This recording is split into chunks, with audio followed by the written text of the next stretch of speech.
scrub the spot, get the club to pop. When I come up with the crop, gotta love it or not. I'm hot from the hop to the scrub the spot, get the club to pop. When I come up with the scrub the spot, get the club to pop. When I come up with the scrub the spot, get the club to pop. When I come up with the scrub the spot, get the club to pop. When I come up with everybody, we do it. Everybody, we do it.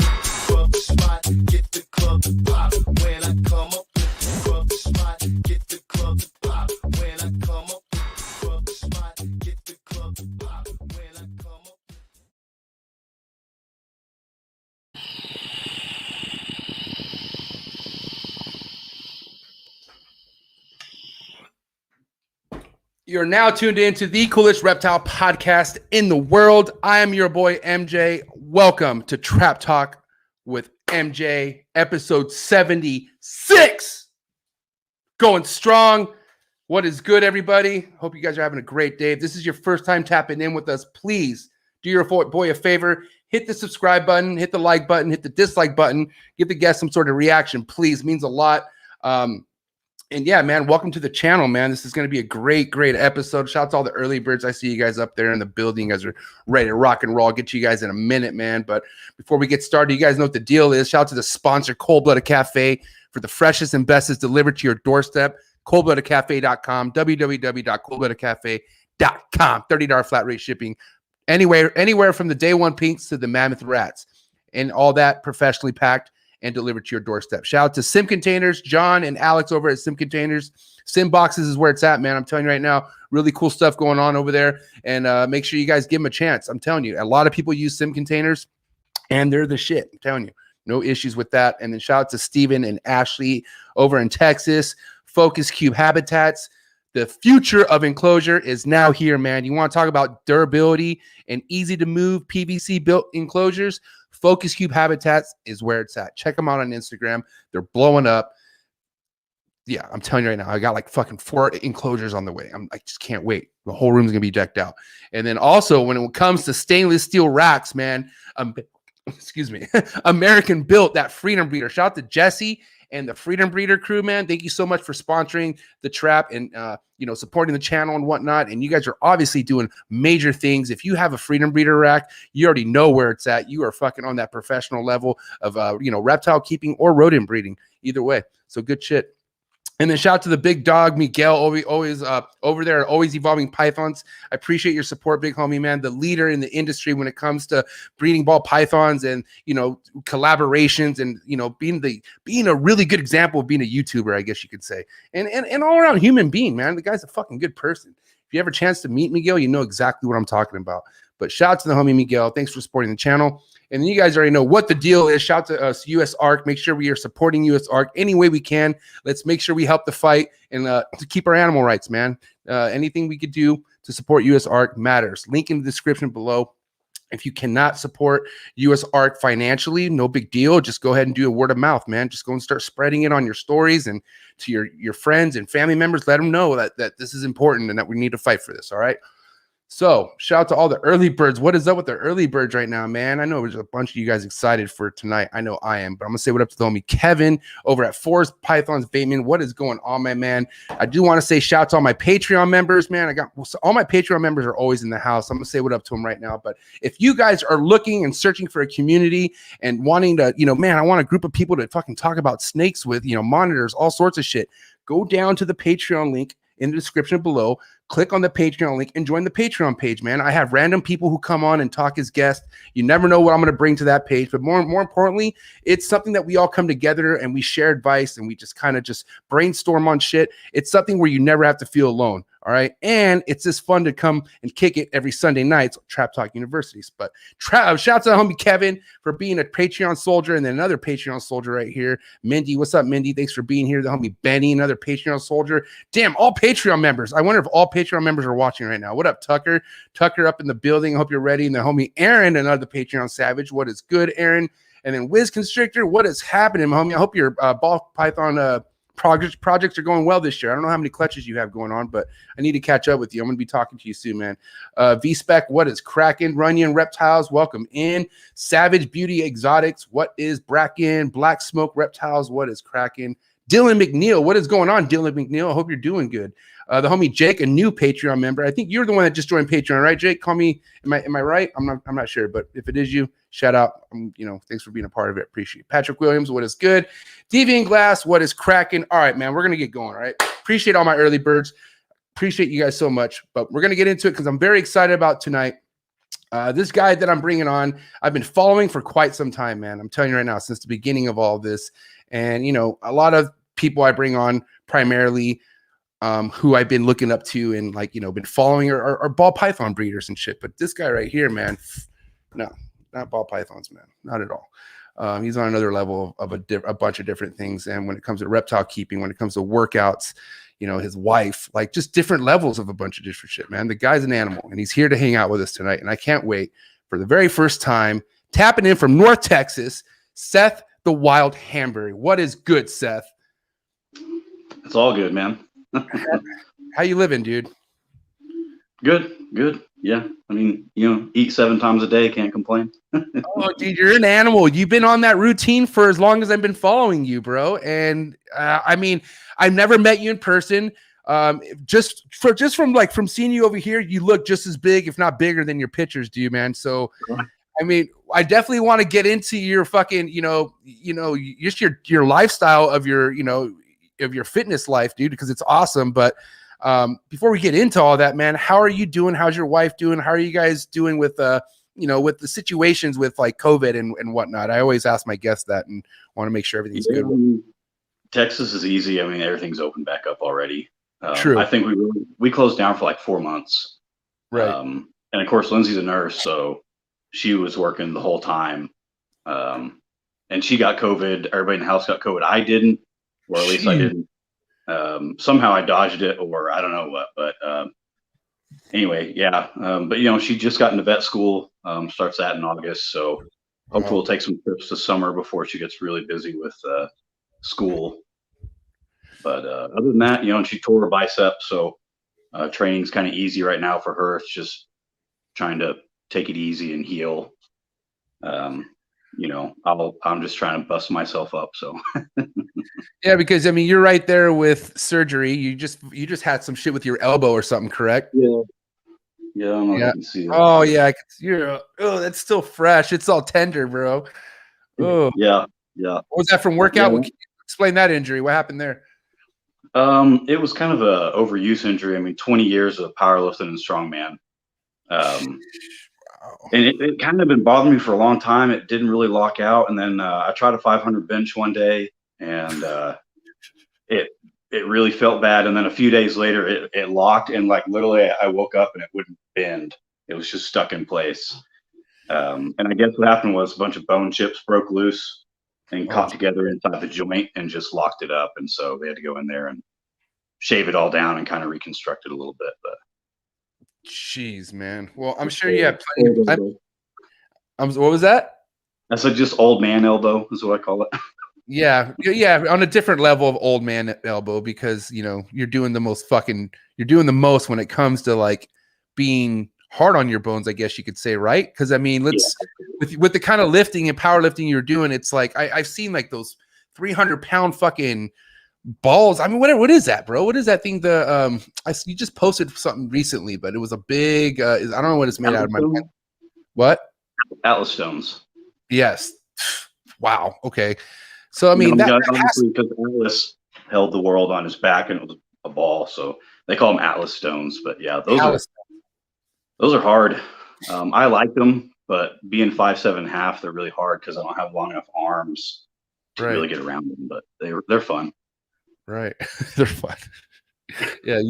Yeah. I seen your idea of fun workouts. It's not fucking, it's pretty nuts. But all right, let's, if you don't mind, Seth, because like I said, I've been following you in the beginning of my involvement of reptile keeping, but you weren't ball python, influencing me. You were just like overall keeping badass animals and the respect I've always saw you had in each post of your animals. But either way, man, let's talk about the the beginning stages of what animals meant to you, like especially snakes and stuff. Because I know you got a brother. Is he your twin brother or older brother?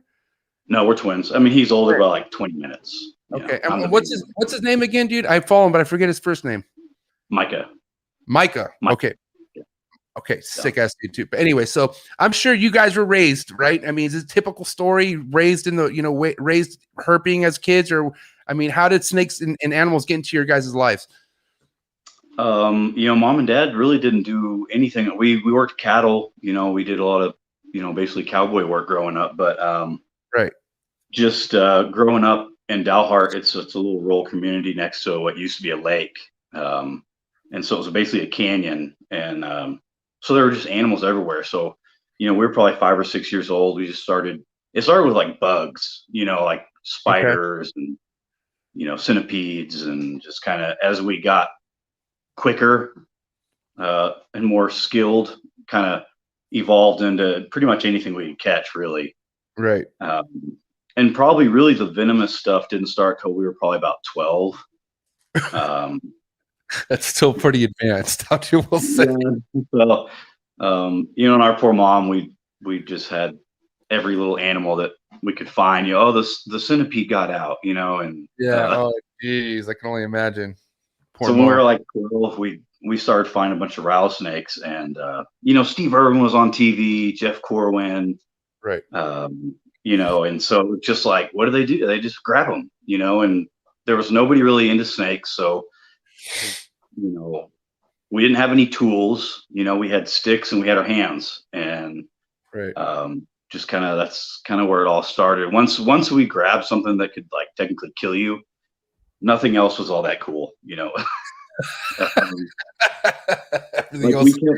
like back when you could afford an anaconda, we were kids, we had green anacondas and caiman and all kinds of stuff like that. We taped the tail on the rattlesnake to keep it quiet and like keep it in the closet so our mom wouldn't find it.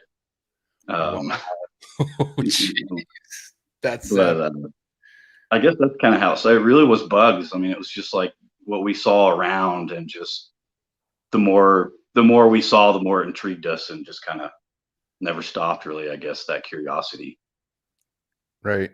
Awesome. And so, obviously, as you got older, or let's just say at what point did you have the collection at the capacity that you have now? Because I know you don't. It's not like you keep adding a bunch of shit. Your stuff's very select. Like you have a select collection, and you've kept it like that for a long time. And I know you've gone through the ringer with your collection too, which we'll talk about. But at what point was it really at like Venomous heavy where it's at right now?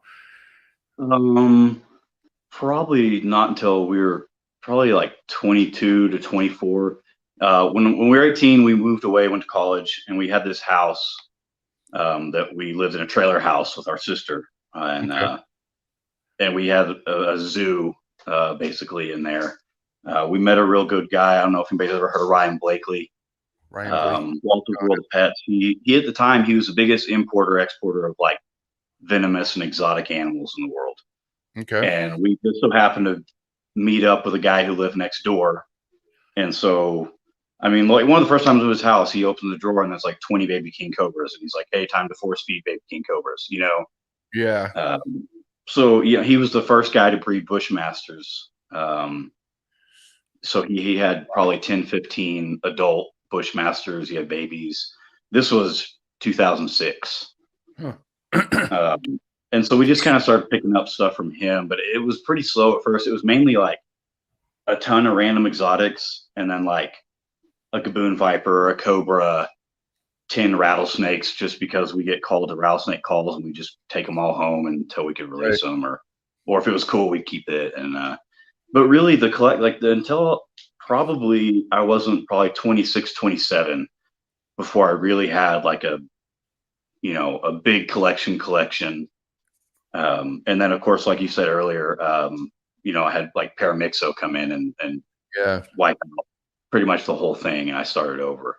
Can you I mean, I have an idea, but for people who are watching and wondering what's Paramixo, do you mind explaining what Paramixo is? It's a virus, and it spreads in the air and by touch. So like literally you hook a snake that's got Paramixo, and then you hook another snake with it. Okay, that one's got it. And they're dead within, I mean, in 1 month, I probably lost easy 20 snakes. Oh my Lord. It affects vipers more than elapids. So like the baboons, the rhinos, the puffs, the rattlesnakes, all that was the first thing to kick it. Wasn't it a gaboon that brought it in too? Or what brought it in? I can't remember. It was a pair of puff adders and some boom slangs that I got in. And honestly, the male puff adder, I still have him. He survived the whole thing. Literally killed everything in the tank with him. He obviously was a carrier, but it didn't affect him. I still got him. He survived the whole thing, but it killed 90% of the rest of my collection. That is wild, bro. Yeah, and I didn't know what was going on. I mean, I would just walk in there and something else would be dead. And, so I was just trying to bleach everything I could. And I hit up Michael Vesio, and he kind of was like, dude, that's probably a Paramixo. He's like, man, if they even look at you sideways, just freeze them. Killed my taipans and, all kind of stuff. Damn, that's a bummer, bro. That's kind of the shit that you don't really hear from that people want to speak about, which I give respect about, but still, man, it's just like, I'm sure that was probably surreal to you, right? I mean, that was probably the biggest blow you've ever taken in your reptile career, right? What's interesting is, and me and my venomous buddies always talk about it. When you keep venomous, I don't know why, but like mites aren't a thing. I've never had mites in a venomous collection. I worked at a shop where I took care of like 200 different reptiles, and it would get mites all the time, because they're bringing in live feeders, and generally mites come from your live rats and mice.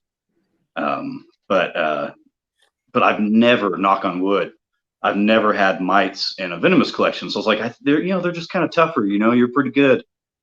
And then boom, I got that virus, and it was like, oh, no, never mind. They're not all that tough. They're perfectly susceptible to diseases and parasites and, respiratory infections, whatever. But yeah, I don't know what it is, but mites, but never had them with that. Now, and this is just your assumption is what happened. It's not for sure, right? Like you didn't get tests or anything like that, no? Or like this? No, I sent in a I think it was a mamba or something. I sent in to a local place to get tested, but of course, the place in Emerald, Texas, they have no idea what they're looking for. They did basically just a basic dissected it and sent in some labs, but they couldn't find anything. But talking to Michael Vesio and then Paul Miller, they were like, it's Paramixo, dude, because the vipers kicked it immediately. Right. Right. And it affects the vipers more than it does the elapids. So kind of classic case of Paramixo. So now the fact that the male that survived it, is he still up in the mix with everyone else, or is he like, where do you have that male at? I kept him away for years. Right. And when we bought our new house, I had one reptile room, and I keep it heated. I went from keeping cobras in the bedroom and taipans in the kitchen, and to everything's going in one room. And I started out, I put him next to a wild caught, like Western Diamondback rattlesnake.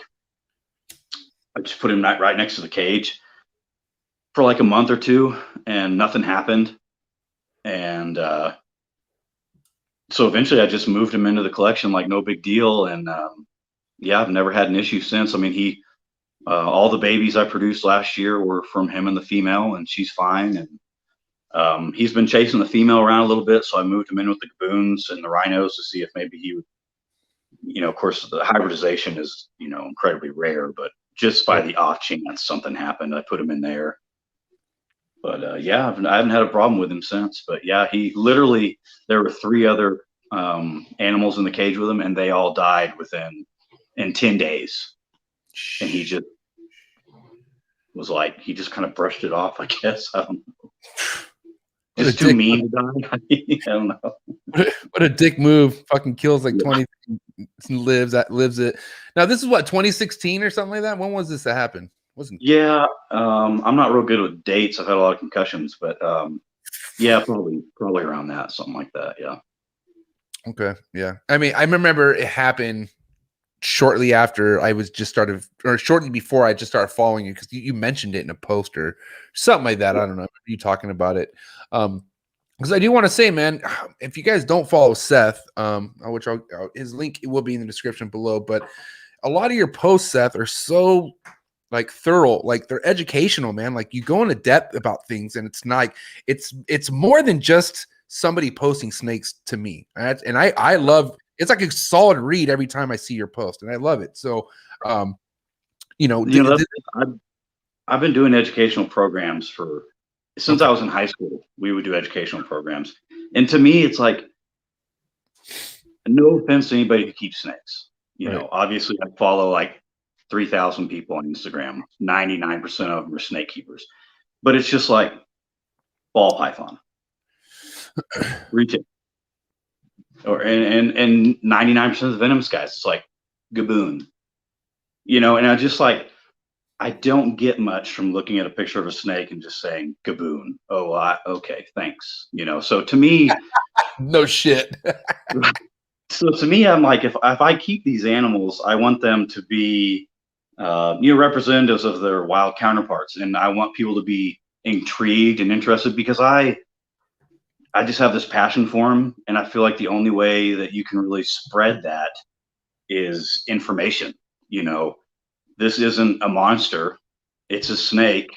And here's some evolutionary biology and things like fossil record, things like that. So I try to do a lot of where they came from, right, millions of years to now, and any information that I find, cool studies. So yeah, I really, really hate posting, here's one of my snakes, enjoy, Oh yeah, right. It doesn't do much for me, It's all behavioral stuff. Like you're always showing like the interaction that you have with the animal. Because I was also going through your post, and you don't have too many pics. It's all videos. It's all actual like videos of you doing stuff, which is hands on, right? So it's so sick. Well, and it kind of goes into it too. The same thing. I don't get a whole lot from a picture. Yeah, you can zoom in on it, and the scales are beautiful.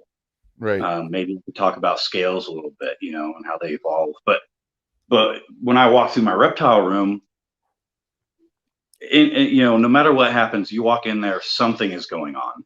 Right. And even the most basic behavior, it's drinking water. Okay, most people have never seen a snake drink water. They've seen a picture of a snake, but they haven't seen it drink water. They haven't seen it rooting around under something, So yeah, I really prefer videos, because I think you get a lot more from them. And obviously I put music, because otherwise it's just my heavy breathing.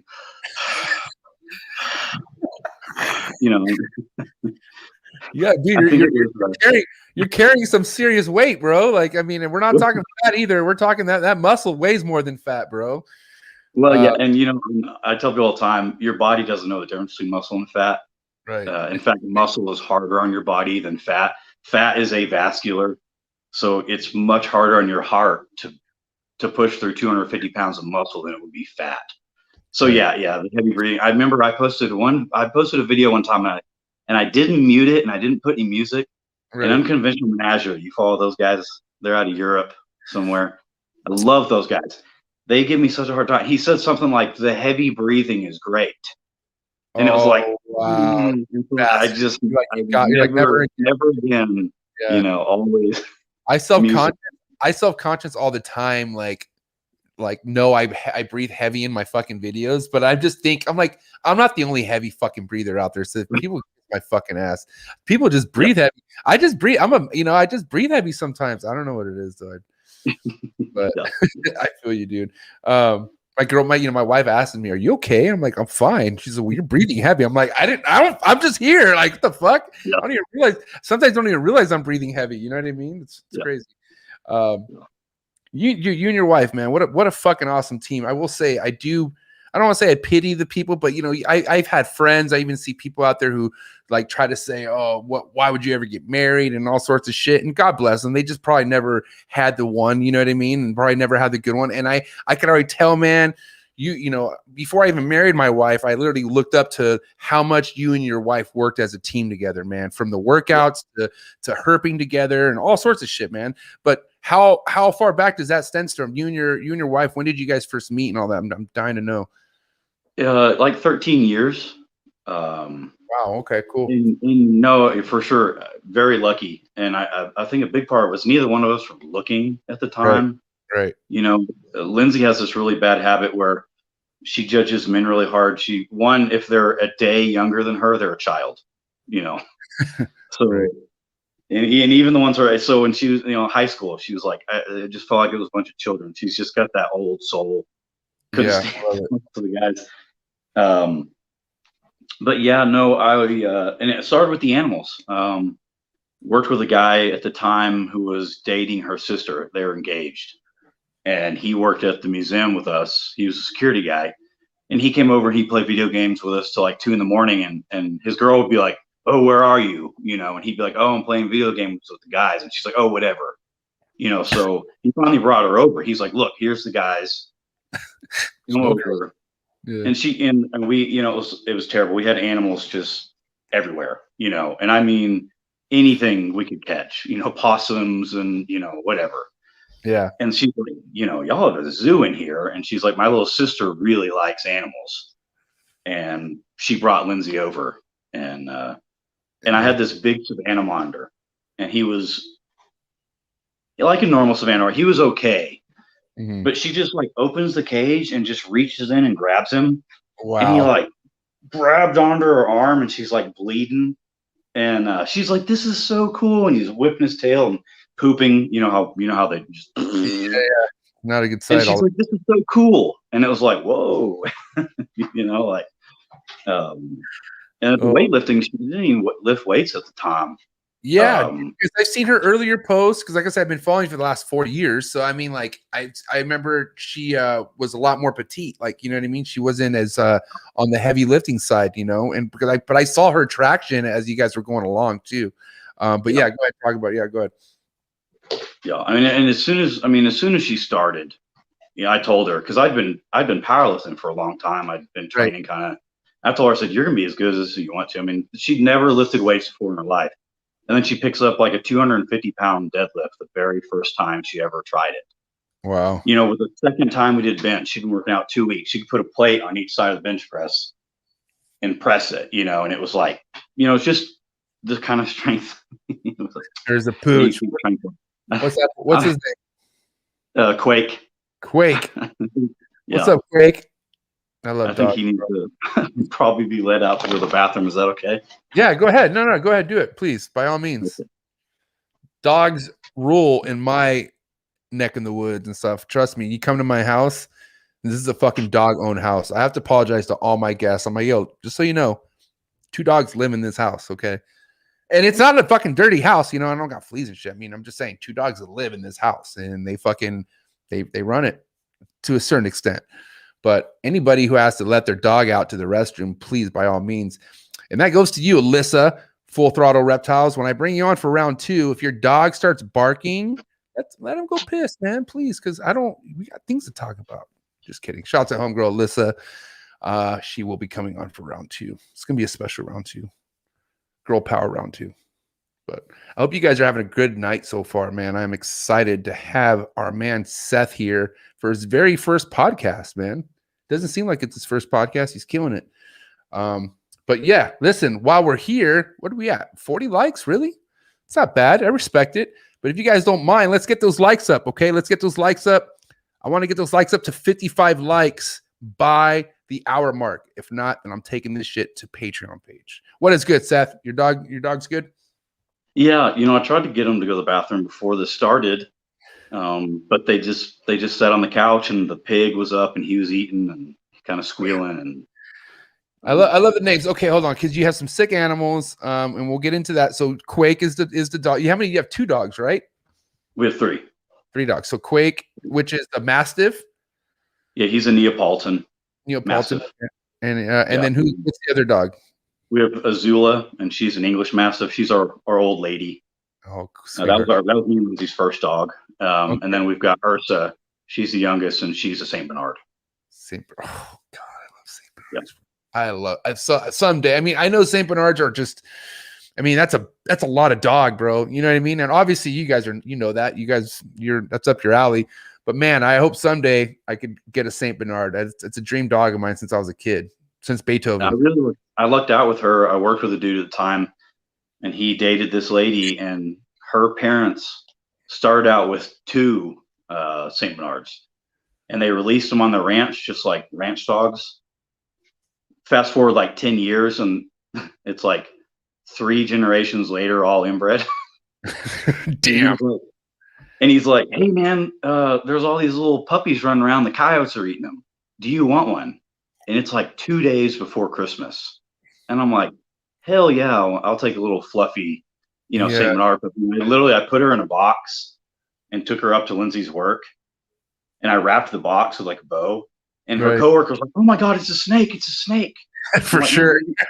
Snake, Anyway, and Lindsay unwrapped her, and she's dumb as hell, but just half retarded, but she's great. It's so hot. Yeah, I really lucked out because it was just like, hey, you want one? I was like, yeah, I want one. How old is she? 5. Okay. 5.5. And what is she eating? Like, how many cups of is she on kibble, or what are you feeding a dog like that? I just feed it's large breed pedigree, I think. Right. And really they don't eat a whole lot. I mean, probably compared to normal dogs. They get if it was cups, I do a big scoop. If you measured it in cups, it'd probably be like 5 or 6 cups of food each. That's a good amount. And they eat 1 time a day. They just eat in the evening. If I put food out in the morning, they don't. They're just kind of big and slow, and they sit on the bed all day on the couch. It's funny. People are like, "Oh, Mastiffs, I couldn't keep one in my house," and I'm like, they take up less space than your little yappy dog because they just don't move. Yeah, they're just big and they lumber around. They get on the couch and they're there all day. And yeah. But yeah, so, they probably eat a lot more than most people's dogs. But to me, it doesn't seem like a whole lot of food. Yeah. No, I have a pit bull who's barely breaking 70 pounds, and he's on 3 cups a day, and he only eats once. And I have 2. My female's a lot more active, but she's super lean. He's a lot more thick, but he's like your dog. He just likes to chill. Like if it's up to him, he'll be in the house all day. He does not like to go outside. Unless he has to go outside, but he loves to be in the house. And it's like, dude, go fucking be a dog. Like I have to force him to go be a dog sometimes. I put them in the backyard, and like they go and they pee on something, and then they went right back inside. Like, the only one like the pig, he has to be outside during the day.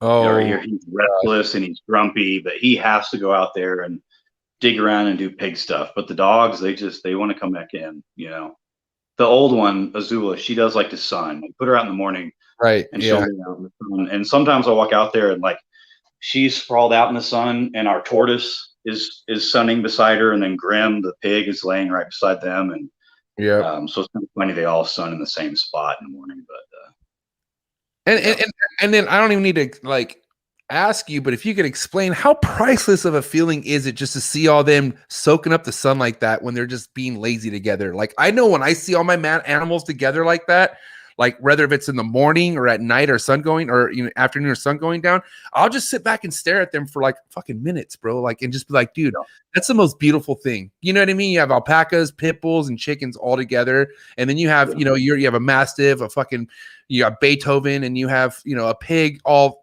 chilling together. It's just such a beautiful thing. Animals are just such a beautiful thing. You know what I mean? And it is. a lot of times I'll look out the window and I'll see them, and I don't open the door because I want to watch, because I know the instant they hear the door open, Yeah. Oh, you know, we're it's going. over. Yeah, where are we You going? know, I'm like, maybe I get a picture, but you know, you can't sneak up on him. You can't sneak up on a pig. His hearing's too good, but you know.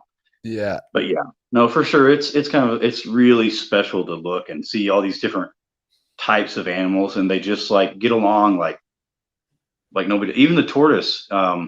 When we got her from the lady, she'd been attacked by a group of stray dogs, a pack.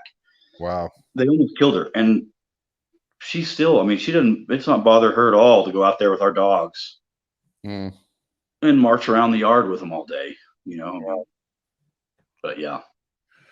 All right, so we're talking about these cool animals, and now we're gonna get into some really cool shit. And just in case you guys don't know, what animal we're talking about. In case, by the way, this is Lindsay. This is Seth, his wife.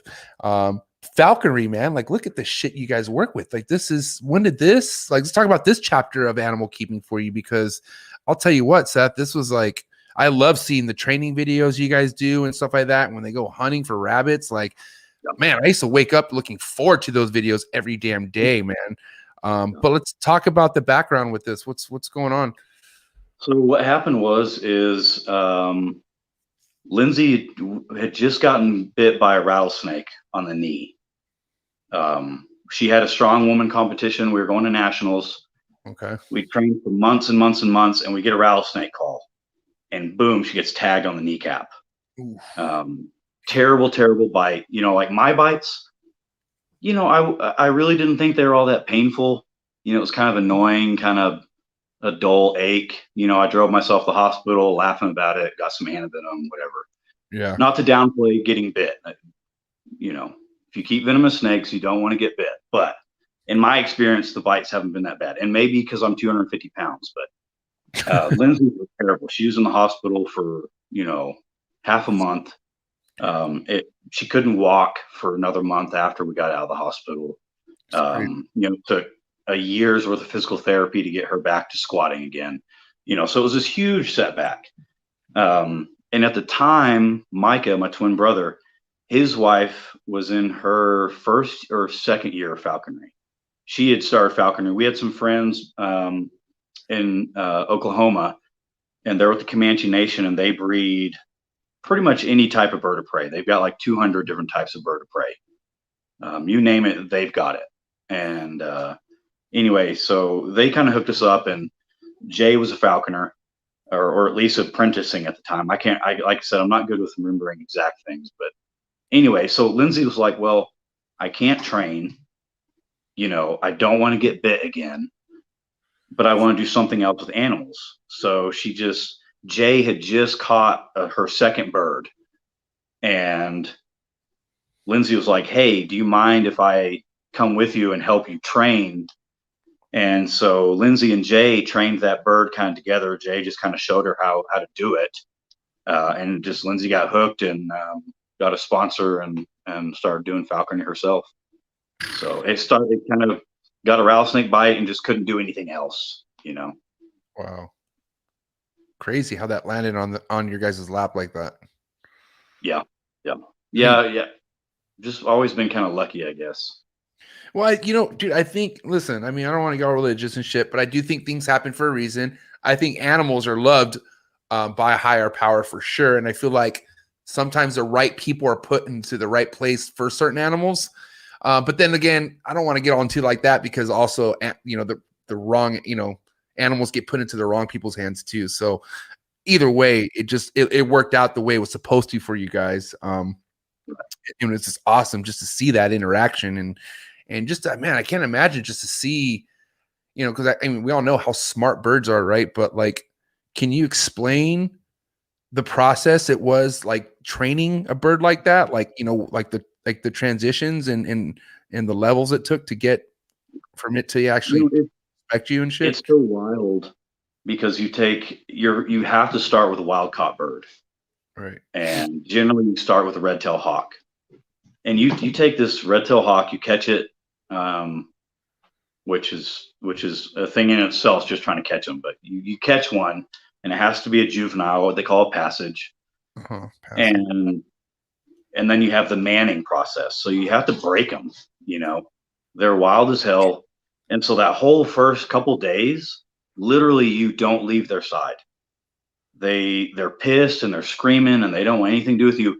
And you just force them to sit on your arm or on your fist or beside you on the chair. And you just stress them out to the point that they just kind of break and they just kind of get over it. Yeah. Yeah. And then it's just a matter of, and it sounds mean, but it's a matter of starvation. So you walk up and you offer food on the end of tongs, or, you know, you generally start with tongs. You've got them on a perch in your house where they can see you at all times. And you walk up and you offer food. And I'm kind of a mean trainer. I like to help Lindsay train. If they don't take it within 10, 15 seconds, I remove it and I'm like, all right, tomorrow, you know, and then tomorrow you offer the food and it's a little hungrier. And if it doesn't take it quick enough, okay, tomorrow, you know, and then the next day you offer that food and it's like, oh my gosh, you know, I got to take this, you know, they're smart. You know, they put it together like, oh, I didn't grab it. So now if I don't take it, I don't eat again, you know? So then once they take food from the tongs, then it's a matter of them getting to you for the food, you know? So, you know, I give you food, but you probably won't come to me for it. So then you make them take a couple steps towards you, you know, and then eventually you're offering it to them on your fist. Okay, you're going to eat from my fist, you know? And there's just that transition. As soon as they jump to your fist, and they jump like 3 inches, you know, almost like a step. But as soon as their both feet leave the ground, the training completely turns on its head. Okay, now you don't eat unless you jump or fly to me. So no easy meals, you know. And you'll take like I said, you take a wild bird and in 10, 20 days, it's ready to go out and hunt. I mean, they learn that quick. Once they jump to your fist, the next day they're jumping across the room. 2 days later, they're flying across the yard. You know, once they learn, like, okay, he's not going to eat me, they just do whatever, you know. Damn, so man. yeah, it's super interesting. It's not like any other animal. You know, when I used to I had a 7-foot crocodile monitor that I trained at a place, and when I first started working there, nobody could touch him. He was wild caught, mean as hell. Right. And, you know, I got him to where I could walk in the cage and hold up my arm and he would come and he would just lay across my back. But training the monitor lizard was nothing like training a bird. You know, I mean, there are similarities. Yeah, I was going to ask you, there are similarities to a certain extent, but I'm pretty sure there's levels to this shit, which you're talking about right now, right? Like, you know, because I have a couple bell phases and whatnot, and I'm loving the process, but I also want to not overdo it. Like I've never grabbed them or anything, but I also want to know at what level is it comfortable to just start scratching them or to put my hand out to pet them or something. You know what I mean? That's what I'm just thinking to myself at this point. And I'm probably not the best person because, like I said, besides a savanna monitor and that big crocodile monitor, right. You know, I did a little bit of alligators. You know, I used to wrestle alligators a little bit, but I don't have a lot of experience raising baby monitors that way. But in my experience, and it's very limited, right? You don't force interactions. You know, what I did with that crocodile monitor is I would literally climb into his enclosure, and he'd be up on the branches, and he'd be slapping his tail, and I would just sit there, and I wouldn't do anything. I would just talk to him, and I'd just sit there. Right. And after, you know, a good couple weeks of just sitting in the enclosure, he finally would get curious, and he would come and he would get closer and look at me. So then I would offer food. Okay, if you're going to come check me out, I'm going to give you something for it. Right. Some food. Right. You know, and that's really, yeah, like I said, don't force it. So yeah, if you grab them, you're doing it wrong. You know, don't grab them. You know, I'm sure you've seen, you know, you put the food on your arm or you lure them. That works all the time. Yep. I get them here, man. They get them there, and you know, and I'm just enjoying that as it is, you know, and I just wonder, okay, when can I, like, you know, And I'm sure I don't even know. It was just like all of a sudden, like he could literally drink water, and I could like wipe the water from his mouth. Now he did tag me one time, messed me up bad. If you ever had a 7-foot crocodile monitor tag grab your hand, it is unlike anything else.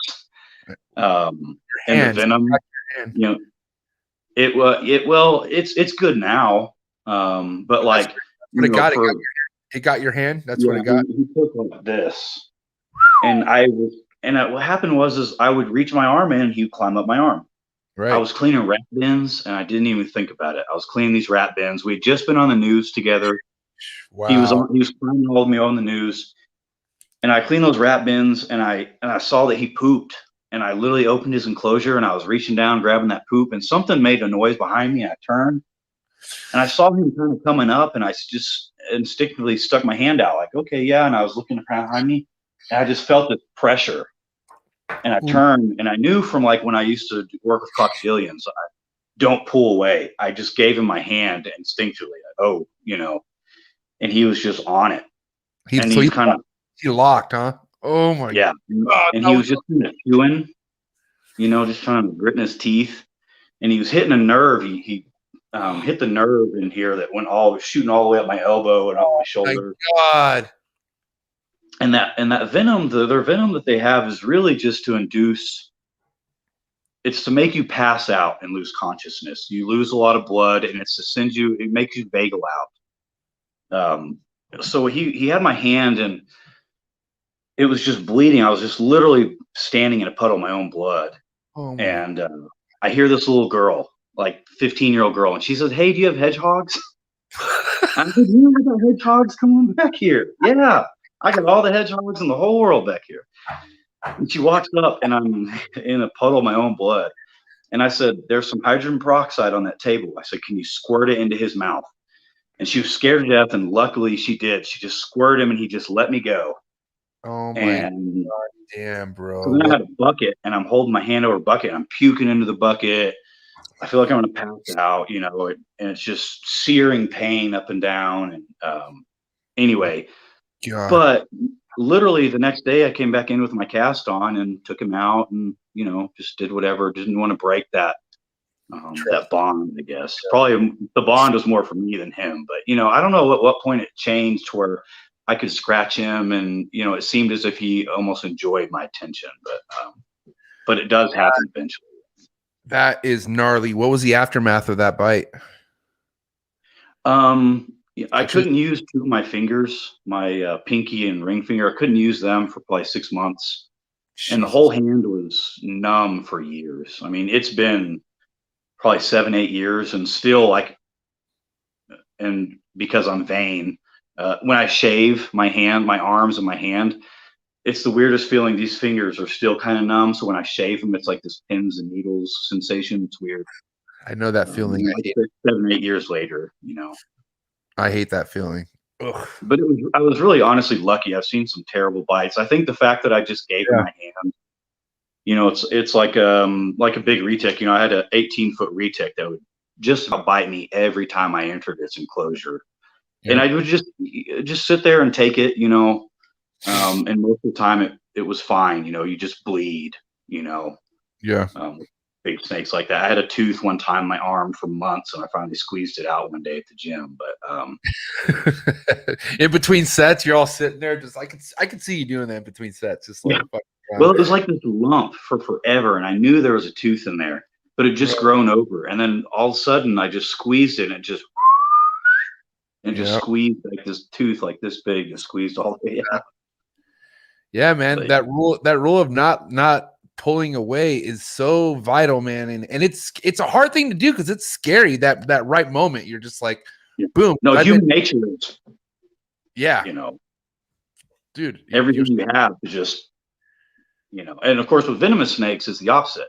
You know, I would work at this place, and everything would try to bite me, and I would just, you know, let it happen, and then you come home, and it's like, you have to move, and you have to, you know, you can't let it happen, you know. So it was like this big transition between the non-venomous stuff, and then I come home and I'm with my own collection, and you don't want them to grab you, you know. And so, but yeah. So Seth, I have to say, man, you're really awesome about educating people on, the animals you post, and definitely, just, good habits as far as keeping as well, from what I've seen you post. Now, but I will say on the other end of the spectrum, some people who are really against free handling, right? Like anti, like ruining the hobby and stuff like that. Like you're the problem, all sorts of shit, right? Because I hear this just for having people like that on my show, and I don't No, care. absolutely.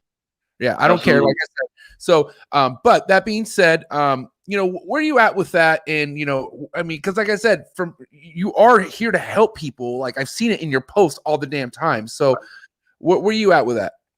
This is kind of my thing. I like the interaction between my animals. I'm not religious, but it's probably the closest thing I can get to a spiritual sensation is just feeling them, just getting hands on. So everyone knows I'm a free handler. I'm kind of a pariah in certain groups. If I go to shows, there's people who won't sell to me simply because of the way I handle my animals, because you're more likely to get bitten, and it can cause some bad repercussions, of course. But the thing is I don't force animals to interact. I don't take out an animal like a snake. I don't care what anybody says. A snake doesn't want you to hold it. The most placid snake in the world tolerates us at best. They do not want you to hold them. And any interaction with them is introducing stress, and they don't metabolize stress hormones very well.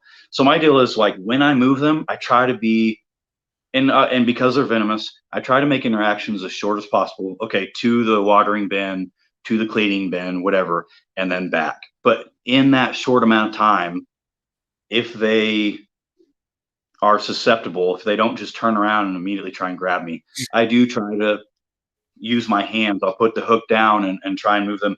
And part of it is, I think it's a lot gentler. A hook, if I picked you up by a hook, it's got to hurt your ribs, but my hands, for sure. It's all cold. For sure. Yeah. But my hands are soft. I never grab them. I just squeeze hard enough to hold. Right. Yeah. It's just right. Support. So I don't, people are like, how often should I take my Cobra out to get it used to me? Don't. It won't get used to you. Yeah, it's a Cobra. If it's used to you, it's because that animal has natural lower stress hormone levels, and that's the animal's thing. It's not, you haven't coaxed it into obeying. It's just an animal that is naturally inclined to not be so defensive. And some do and some don't. So to me, I would say use hooks for sure, but if you want to use your hands, use your hands. You know what I mean? Like, at the end of the day, life's pretty short. And honestly, if that animal if something happened and you had to get hands on with it, you've got to know how to do it. There's guys out there who, there's never an excuse to ever touch your venomous snake, Right. And I don't think so. I mean, I've had to treat animals, I've had to give shots, I've had to do things like that.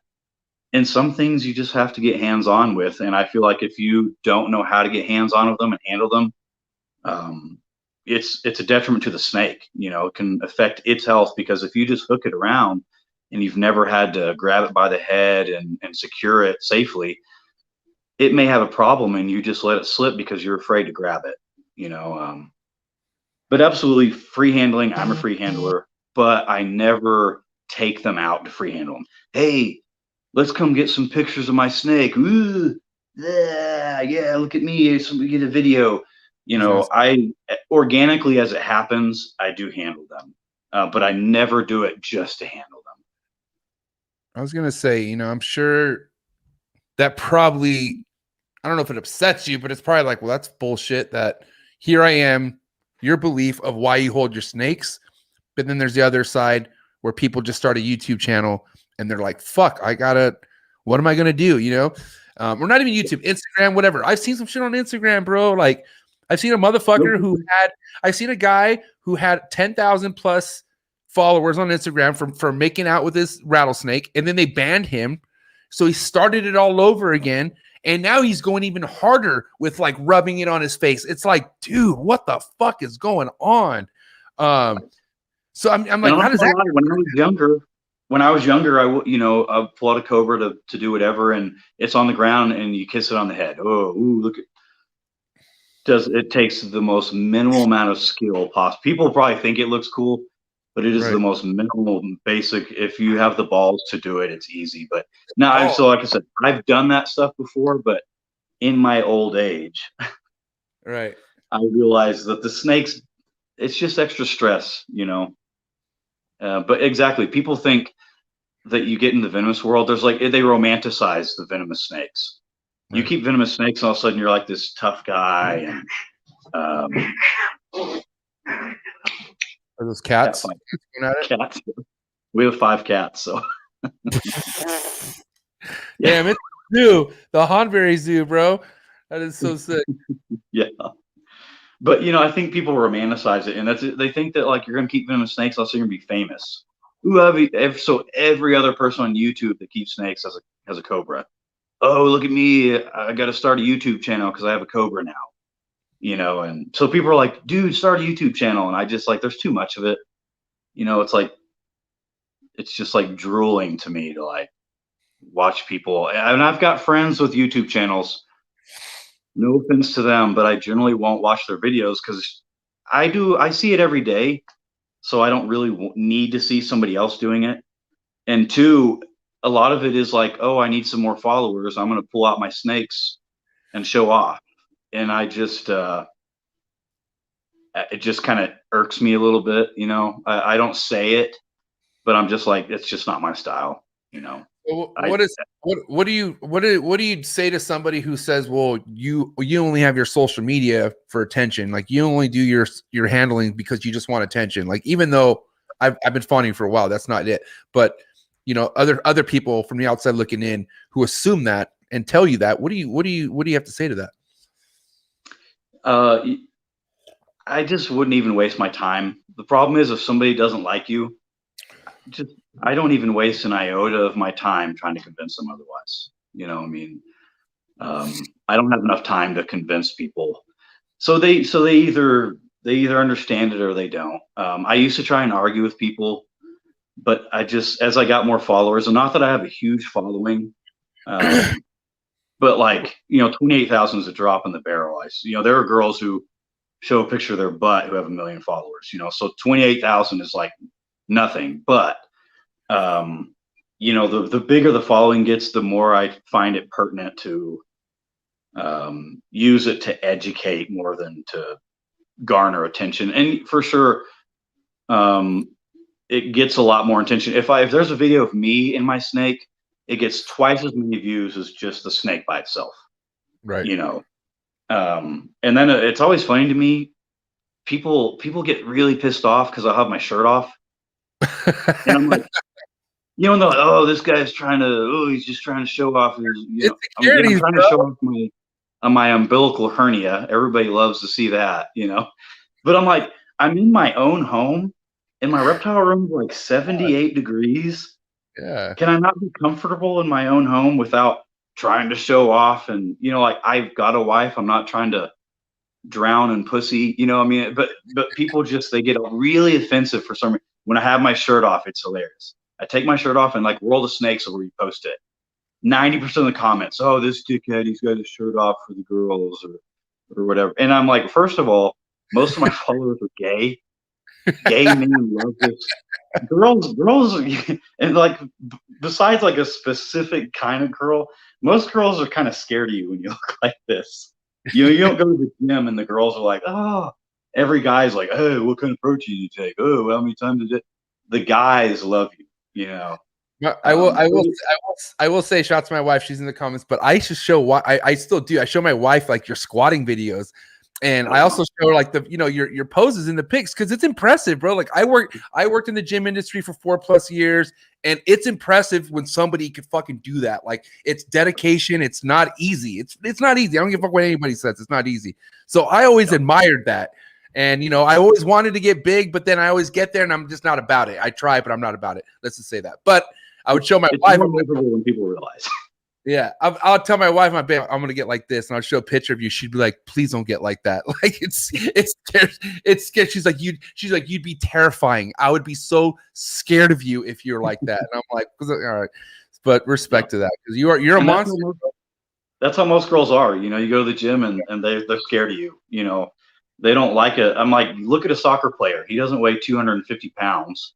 Right. He weighs 150 pounds, and the ladies love him. You know, so it's funny. I get guys all the time. Oh man, trying to get the girls, man. How do I look like you? And I'm like, you want to be like me. You want to like, do a lot of cardio. Just keep running. Yeah, I'm like, this is not a body that girls just run after. You know, single middle-aged women, you know, divorcees, sure. You know, sure. But the girls at the gym aren't looking for, you know, like I said, unless of that specific, like Lindsay. Lindsay loves, you know, that silverback gorilla. You know, I mean, Lindsay really likes that kind of alpha male look. And not to say that I'm alpha at all. I don't. You're alpha as fuck, bro. This is not good off. This is well, you know, you're fucking a monster. But I don't walk around the gym and like, you know, and make a big. I try to smile a lot, just because I don't want to scare people too bad. But anyway, but yeah, like some girls like it, but most girls don't, you know. But I mean, all it matters is what your girl likes. That's fucking so. I mean, plain and simple. Absolutely, you know, it's really motivating to me because I like to lift really heavy.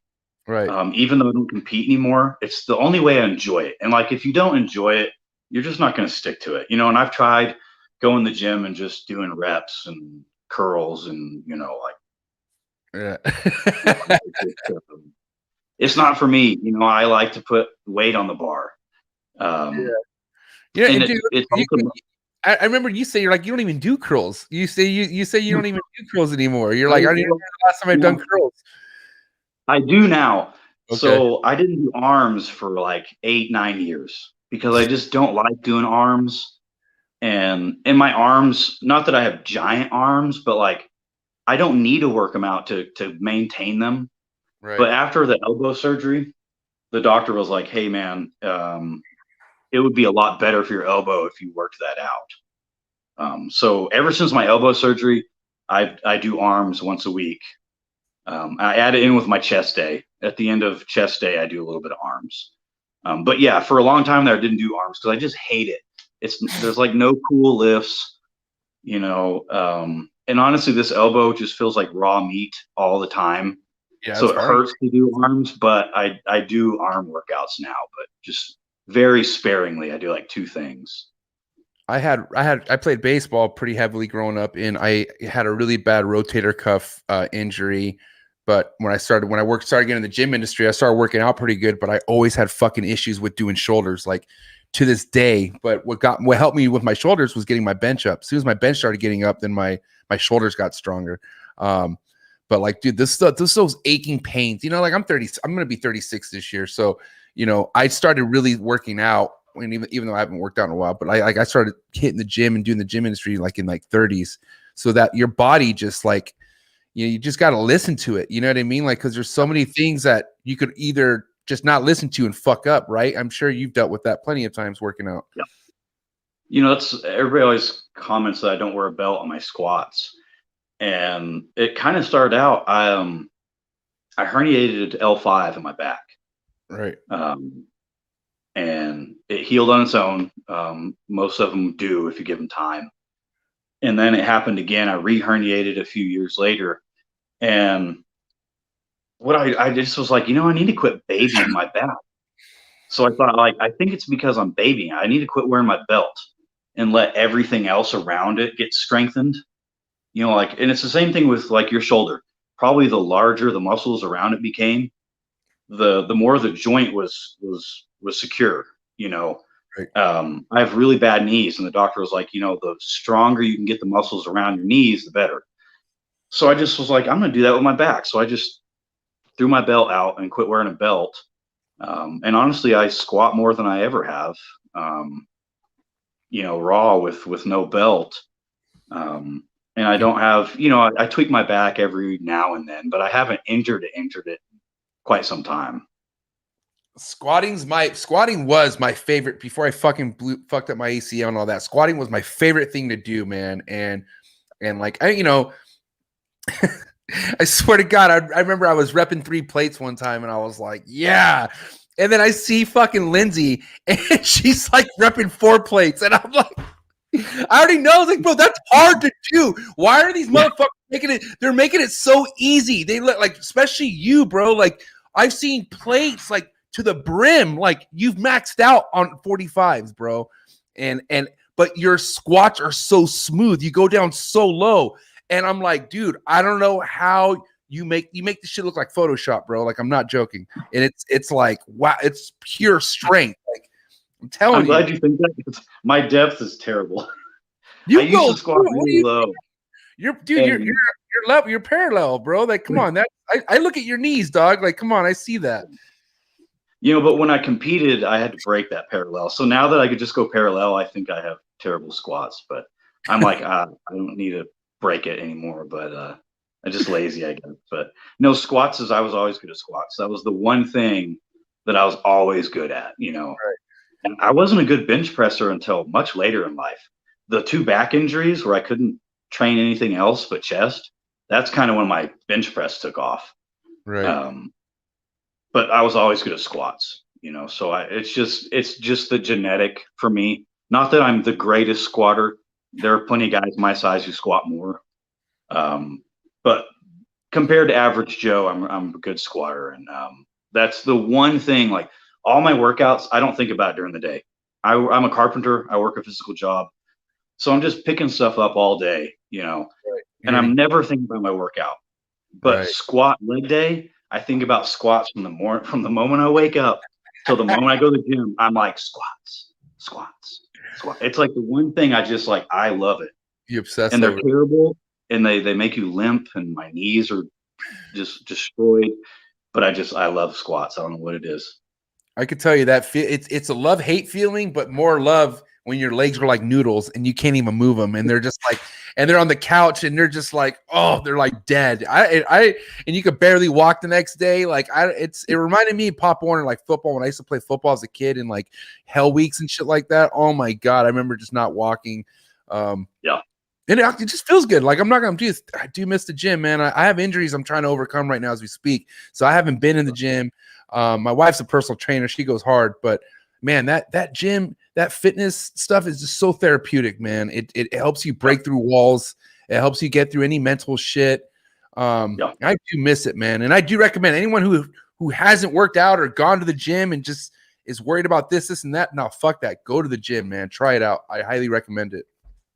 Yeah. No, absolutely. And I think the biggest thing with the gym is there's a certain amount of confidence that comes with it, and I think that confidence is important. Not that we should be dicks and just have our nose up, but I think when you have some bodily confidence that you are generally happier, when you're confident in yourself and you feel a little better about yourself. I think that it affects you mentally for sure.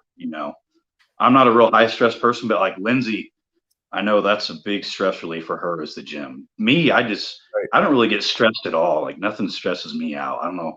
I have like autism or something. Lindsay thinks I'm retarded or something. But nothing stresses me out, and that was really bad when I went to school because it was like, oh, this is due tomorrow. Oh, well, a test tomorrow. Oh, well, I'll go in and see how I do, so it has some negative side effects, but I'm not a stressed person at all. I had a good friend like that named Chase, and he just never gave a shit. Like, and his mom would he was a good fight. He was great in sports and shit. But like when like came to like, oh, hey, we need to be on time for this, or like we have to do this, and he wasn't ready. Like, oh, man, he was my one friend where I remember his mom yelling at him, like because he never gave a fuck. He was just so like, nah, like, all right, like, oh, really? It's that time, like that type of shit. So it's funny. I'm late to everything. Yeah. I'm late everywhere I go. I'm late. And if I tell somebody like, hey, I'll do this at this time, I'm like 7-ish. Right. It's hard for me to get enough motivation to be like, oh, I got to go right now. I don't have that, so, yeah. So what do you what's your, because I mean, you being in social media and stuff like that, I mean, you have all sorts of different animal keepers who follow you. So let's just talk about the primarily audience that watches this channel, ball python keepers, right? What do you feel Okay. like the ball pythons community doing? How do you feel the ball pythons community is helping the overall reptile community? Like, do you feel like the popularity of that's gonna, you know, is helping, you think? Or do you feel like the more people getting involved and the more money involved, it's kind of like it's not something that is going to help? What do you feel? I I think to me it's like dogs and cats. Right. Dogs and cats, everybody loves dogs and cats. You know what I mean? Because everybody has dogs and cats. So the Right. more people you bring into the community, whether they're keeping ball pythons or hog noses or whatever, most of the time it's a ball python. Right. It's bringing people into a community that at one point wasn't very big. Now it's pretty big. Now I go places and people are like, oh, I have a snake, you know, and like, but when I was a kid, it wasn't that way. You know, it was like you had a snake and you were a pariah. Oh, you have a snake? Why would you keep a snake? Now, with all the breeding going on, almost every other person, you know, oh, my kid's got a snake or my kid wants a snake. Or so to me, it's a good thing. As far as like just breeding for the money, I've probably talked about in my post. I don't sell any animals. Everything I breed, I give away to my buddies. I just don't. I think if it became a money thing, it would take away all the passion. It would just become work. So I'm glad that some people can. They turn it into a business. But to me, I could never do that. You know, it's got to be a hobby, and I have to, you know, be poor because of it. No, no, no. I'm poor because I eat 7 times a day. But no, I think that it brings a lot of publicity, and it brings people into it that normally wouldn't. You know, when you can buy if your favorite color is orange, you can buy a freaking orange ball python. If your favorite color is black, you can buy a black ball python. You know, so I mean, it's drawing people in that like my hobby isn't going to do. And I've got a yellow cobra. You want a cobra? Yeah, go ask mom if you want a cobra. You know, like, so no, I think it's a good thing. It's adding more people to the hobby. You know what I mean? Like, Right. Yeah, so man. I'll tell you this, man, because as much as I got into this, I first started collecting ball pythons, right? So it all started with ball pythons, and then my obsession with green trees, emerald trees, and mangroves, the list goes on, came shortly after that. But when I first started getting any of these animals, you know, I was fucking working hard, 14-hour fucking days at the gym, and I always knew, listen, I got the gym. I don't need to worry about the breeding the snakes, because the snakes, you know, yeah, they're going to make me money, but that's going to be all extra cash. Like, I ain't worried about it. Right. And then fucking COVID happened, bro. COVID happened, right? Gym shut down, you know, all this back and forth, losing members, all this shit really happened. Shit really hit the fan. You know what I mean? And what really got me by were my fucking ball pythons, bro. Like that literally saved my goddamn ass. And it wasn't on purpose. It wasn't on purpose. I was not trying to, like, you know what I mean? But because of all my hard work, my dedication for those 3 years of just breeding, not selling nothing, just keeping and raising, that's when it dawned on me why some people would want to do this for a living. Because at the end of the day, bro, like, you know, ball pythons that's America's favorite reptile. I mean, snake for you know, for the most part. You go to Petco, that's like, people want ball pythons. Like, that's the thing. And that's what's breaking a lot of drug. Huh? It's the gateway drug. It's the gateway, but it's also kind of the good gateway drug into letting people know. No, for sure.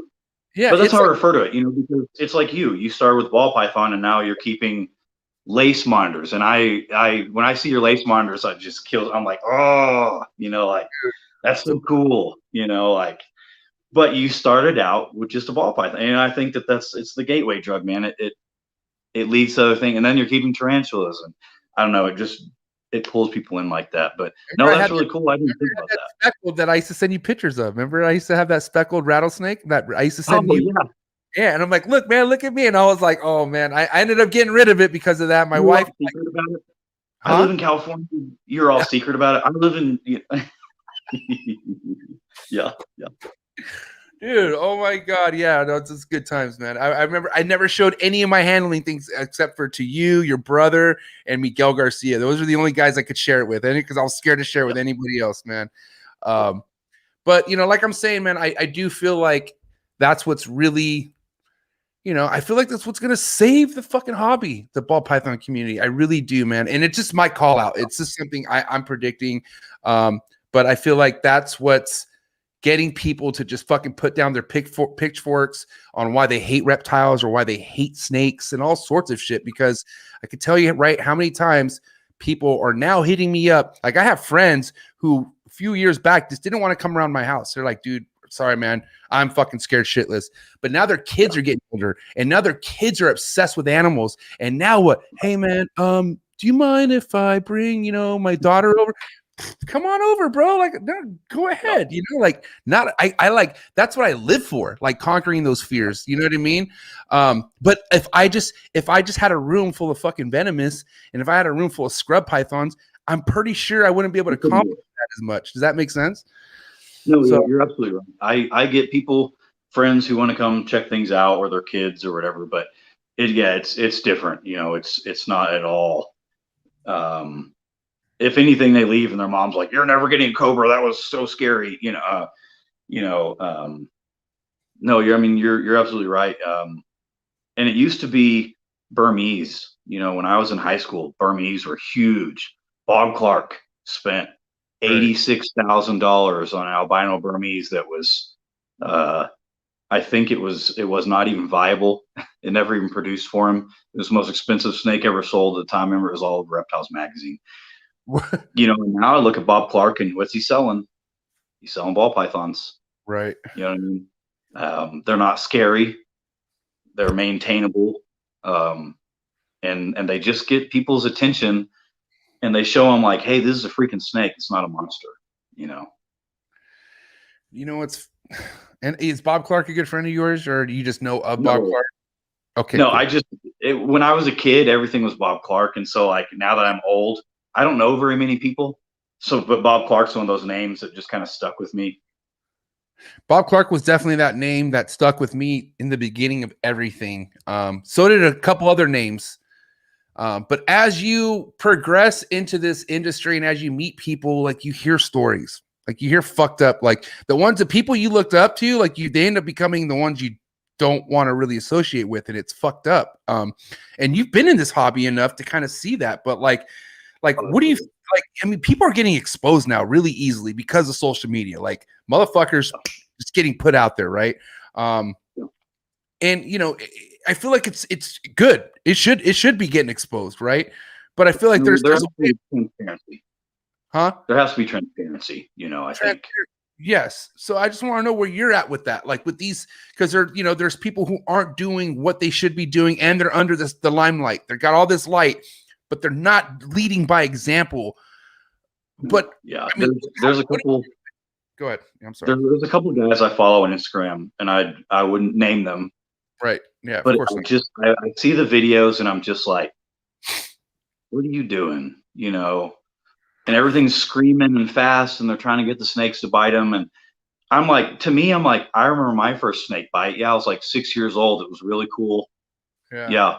So scary, that a child could go through it and not be traumatized at all, But right. Look at this! It's gonna bite me. Ooh, I want to look at the blood. They're squeezing, trying to get the blood, and it's just like I've bled for plenty of things in my life, but it was, not intentionally. I mean, if I get bit, it's fine, but I'm not gonna go stress an animal out for a couple followers, and everybody wants to get famous. I don't get it. And I'm like, we have enough stupid famous people already. I don't think COVID helped, bro. I think COVID made shit. People are trapped in their house and they need entertainment. Bro, absolutely. Yeah, it's getting. TikTok. I don't have TikTok, but I think it's because I'm like 33, and I'm like, I don't have TikTok TikTok videos. Yeah, I don't have TikTok either, so don't worry. I'm like the old man on the lawn. You kids get out of here with your TikToks. Like, and I know guys who are on TikTok, that's fine. But like in my head, I'm just like, I would never sell my soul so I could have 2 million 12-year-olds, watching my videos, That being said, follow me on TikTok, please. mjexoticscartal 619. I'm trying to get my TikTok up. Please follow me. Oh man. No, this is true though, man. But I mean, like, but it sucks because like you feel like the one thing I can't stand is people who bitch so much in this hobby, like people who look to just fucking, oh my God, look what this guy's doing.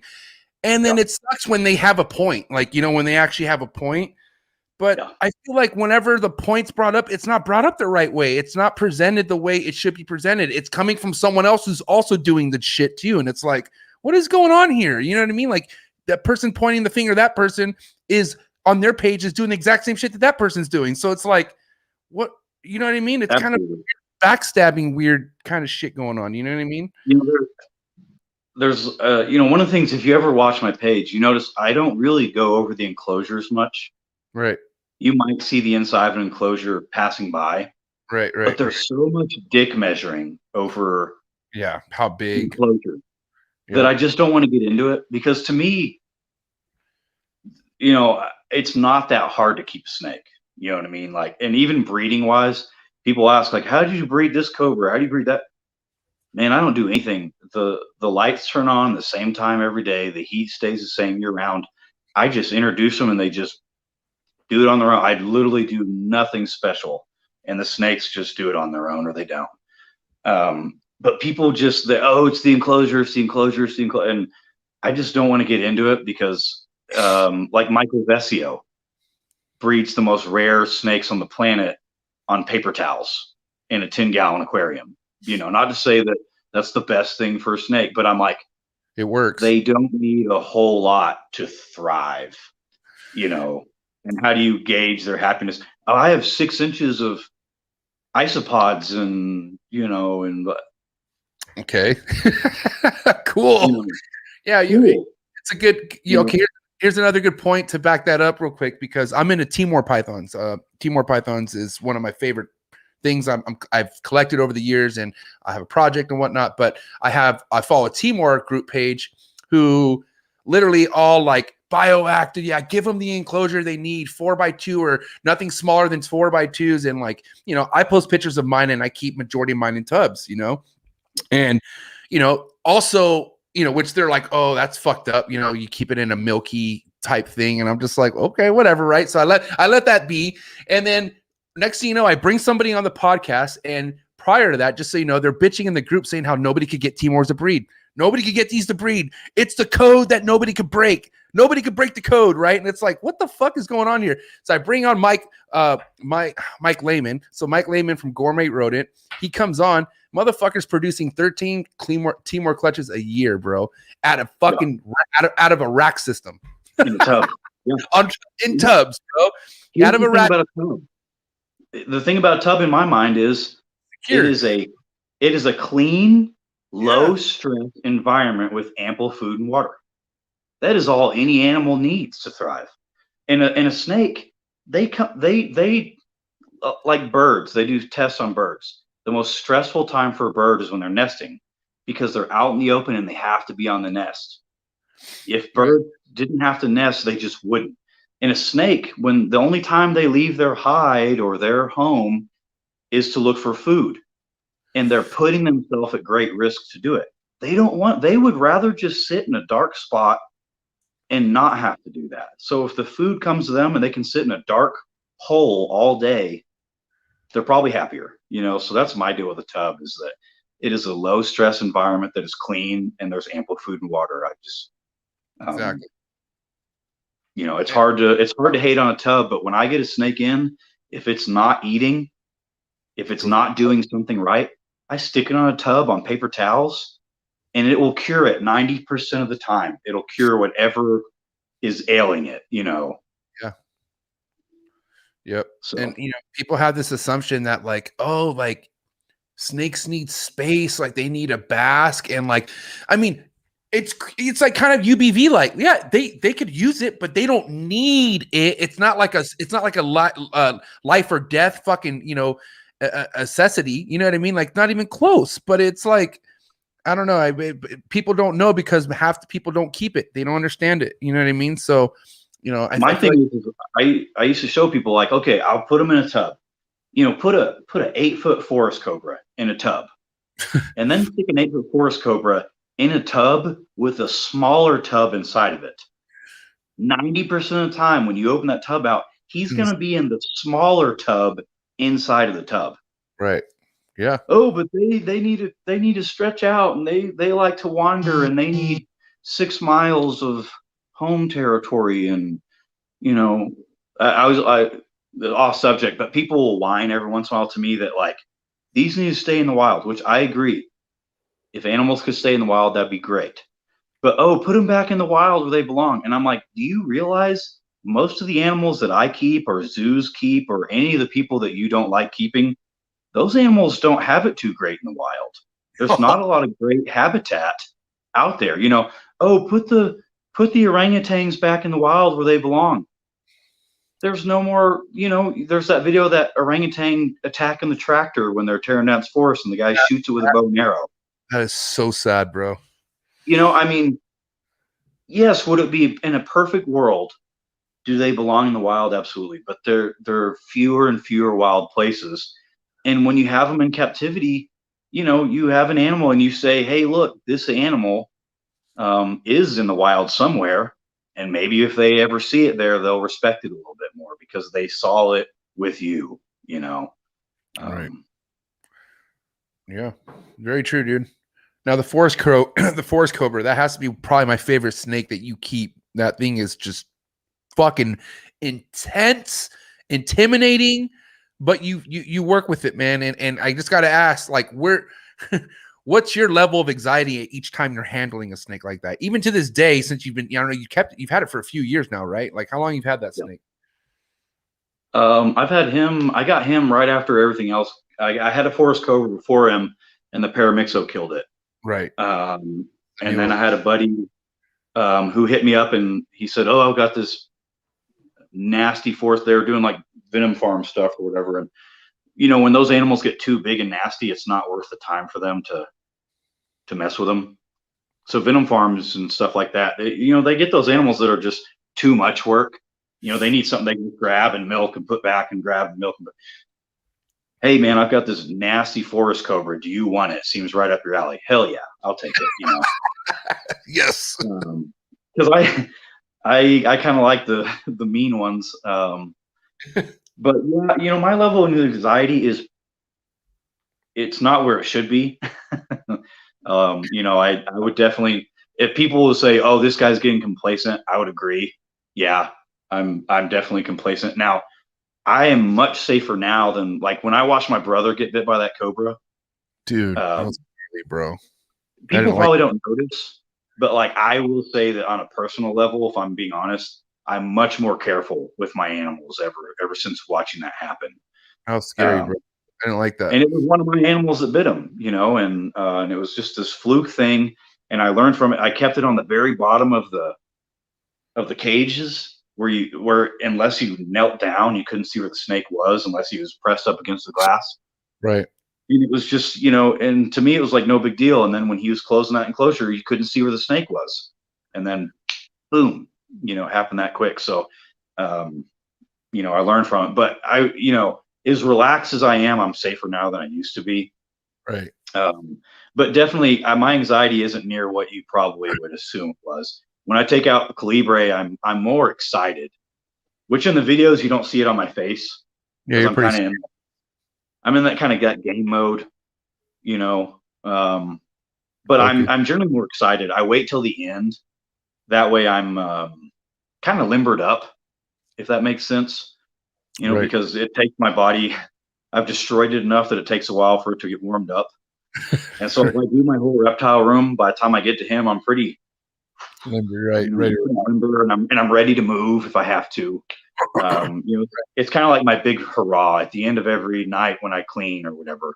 it's like, okay, Calibre's next, and then I can go to bed. But because I do everything at night, I've turned all my animals into nocturnal animals because that's when I'm in there. So anytime they eat or whatever, it's always nighttime. But Okay. So everything you do, like cleaning wise, feeding wise, is all at nighttime while they're up and moving. Yeah. Okay. Yeah. Huh. And it's just because that's when I'm up. I'm like an old man, I come home and I take a nap. In fact, when we talked earlier, you were like, hey, you got an hour and a half to do whatever. I went and laid down, took a nap. Sweet. Because Lindsay's worked nights for so long. If I'm not up till 2 or 3 in the morning, I just don't see her much. Oh, okay. And so my whole schedule kind of revolves around being up more at night, even though I work during the day. So I take a nap and then I work out and then I'm up and I'm around. So I usually don't get in the reptile room till like 10 or 12. Okay. I'll be in there till 1 or 2, Because Lindsay right now is going to school still, or she's already because I thought she was already a nurse or something like that. I could have sworn. Yeah, she's been a nurse for, she's gonna be mad. I can't remember, 8, 9 years, something like that. In emergency years. Wow. And she knows my memory's terrible, but but she's been going to school because like she graduated so long ago that they're like, oh, these classes are no longer viable for the veterinary degree. Oh, it's been 10 years. You have to retake this. So she has been retaking classes here in the last like 2 years, to catch back up, to get everything to where she get into vet school, basically. And she's taking animal nutrition right now. That's the very last thing that she's taking right at the moment. So she is going to school, but she's doing online right now for the most part. So cool. But when August starts, who knows what the heck's going to happen? I mean, because she'll have to like be at school all day, so she can't really work at night. So we're not exactly sure what our schedule is going to be like when she starts vet school. So we'll see. Now, is it true? Is it true that there's a lot of vets in the United States that don't specialize in exotic animals? Like, there's only like a handful of actual vets that actually know shit with that. Is that a true thing? Yeah. The good thing is that there's like programs, like they can get on their computer and say, hey, somebody brought me a snake, and they can talk to specialists who specialize in exotics. Like there's a guy here in town, and Dr. Ballinger, and he just knows if I come in, it's either with my dog or I've got a puff adder with an infection or something weird. And he's just like, don't take them in, weigh them at home, tell me what's going on. I'll talk to a specialist, and then I'll prescribe you medication and you can doctor them yourself. Which in the venomous world is kind of how it always is. It's funny. People will keep a snake for 1 year and they go, am I ready for venomous? And I'm like, have you ever medicated a snake? Have you ever, I mean, there are things, have you ever had to head a snake? Have you ever probed a snake? Have you ever, there are things that you don't think about when you keep a ball python that suddenly when you're keeping a mamba, oh, hell, I've got to give a shot to a mamba. I've got to do whatever, because most vets aren't going to work on it, so when you keep the venomous world is a little odd because you'll get the medications and you do it all yourself rather than taking them to the vet. But yeah, exotic veterinarians are few and far between. And that's what Lindsay kind of wants to specialize in. Of course, because it's here in Amarillo, it will be focusing on large animal. Nice. But she's already talked to everybody. They all know who she is. And they're like, hey, we're going to do as much exotic stuff for you as possible. If that's what you want to do, that's what we'll do. That's awesome. That's sick. Now, is she like, when it comes to treating animals and stuff in your collection, do you prefer her to be the ones that's hands-on and like you're kind of there to support, or is it the other way around? No, I generally hold on to them and then she'll give the shot or do whatever. Okay. But it's one of those, like I said, I've had a few bites and my body just takes it a little bit better. Lindsay's had that one bite and I'm not sure she would survive another one. So If all possible, she doesn't touch anything anymore, so like whenever we're giving shots or doing whatever, I hold the snake and then she just can focus on just doing whatever it is she needs to do. Right. Nice. It's good Same team. with the bird. Same with the birds, because the birds are pretty smart. The snake won't remember who held them, but like Lindsay's birds, anytime somebody has to be hands-on, I'm the one who does it, because I don't want that bird to resent her when you get in the field. So like Lindsay's birds know, like, hey, if I have to be trapped or if I have to have new equipment put on or do whatever, I'm the one who grabs hold of them and holds them physically.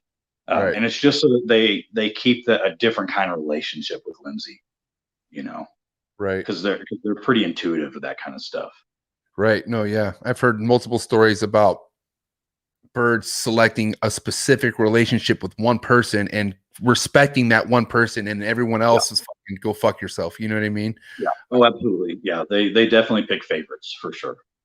Now, have any of you taken a bad, talon to the fucking arm or anything like that, or like a bad, vicious kind of nothing just too terrible. I mean, when they grab you, it gets in the skin, and it's hard to get them off. Generally, if you grab them by the head, they're supposed to let go. Half the time, they grab on harder. It doesn't work half the time. But Lindsay, the ferruginous. Lindsay had a ferruginous. And for whatever reason, I could hold it up next to my body and it was fine. But anytime Lindsay got too close to her, that it would go for her face. And so it would reach out and it would grab her face. And so she's got a couple of scars. You can't tell because she wears makeup, but she's got a couple of scars on her face. Wow. From where that fruit would grab her face. Like I've got friends, the guys who breed all the eagles, they get golden eagle talons all the way through their hands. And one of our buddies, he had a hawk through the enclosure. It hit the fence, and the talon went through his cheek and into his mouth. Like a hook? Yeah, all the way through into his mouth, through the cage. So the bird's on the other side of the cage. So he can't even physically grab the bird, and it's inside of his mouth through his cheek. So I mean, things can happen, but we've never had anything too terrible. Just blood. Nothing worse than blood.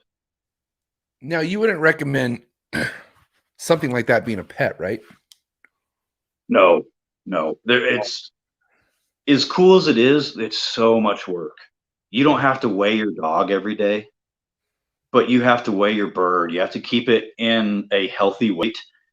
If they're too fat, they don't fly very well, or they don't want to fly because they're fat, and they may just fly away. They may just say, "Hey, I'm full. I don't need you anymore," and they fly away. Right. If they're too light, they don't have the energy to fly, so they just won't. So like you have to weigh them every day, and like even food. Like if you fed chicken breasts to your bird every day, you would kill it. There's not enough nutritional value in there for them because they eat whole foods. So they're eating the guts and everything, the brains, whatever. So if you're just feeding like chicken breasts, you'll kill a bird pretty easily. Which is one of those things when you're training them, you'll soak food in water sometimes to make it less nutrient rich, so that even though you're feeding them heavier, they're not getting enough and they're still hungry. Wow. It's kind of one of the techniques you can use. But they're so much work. It's every day. And it's not like taking your dog to go piss, it's completely different. Yeah. It's a great hobby, but it's not for everybody. It's a lot of time and energy and money. Yeah. I mean, that's a good point. And if you're not looking at it like that, then you don't even deserve to have an animal like that, period. You know what absolutely. I mean? Right. Absolutely. Because that shows you how goddamn intelligent this animal is and how important it is that every meal, everything matters. You know what I mean? Yeah. You weigh all the food, you weigh the bird. I mean, it's a lot more complicated than people, 90% of people who, I found a hawk, I'm gonna nurse it back to health. 90% of them kill them because they just can't take care of them the way they Right. need to be cared for, you know. Damn. No, you and your wife and your brother, his wife too. He's married, right? But you guys do like a lot of like outdoor stuff. I mean, I don't know. Obviously, the last year hasn't been really like that, right? But Yeah. you guys, for the most part, I used to see your guys' posts. You guys were to go fishing, go do a bunch of really cool fucking outdoor stuff. Primarily, what area did you guys like to go to? Like, what are some of the places you guys like to go backpack or go camp at? Or Most of our fly fishing. If you ever heard of Creed, Colorado, no, where's there's that a at? town called Creed.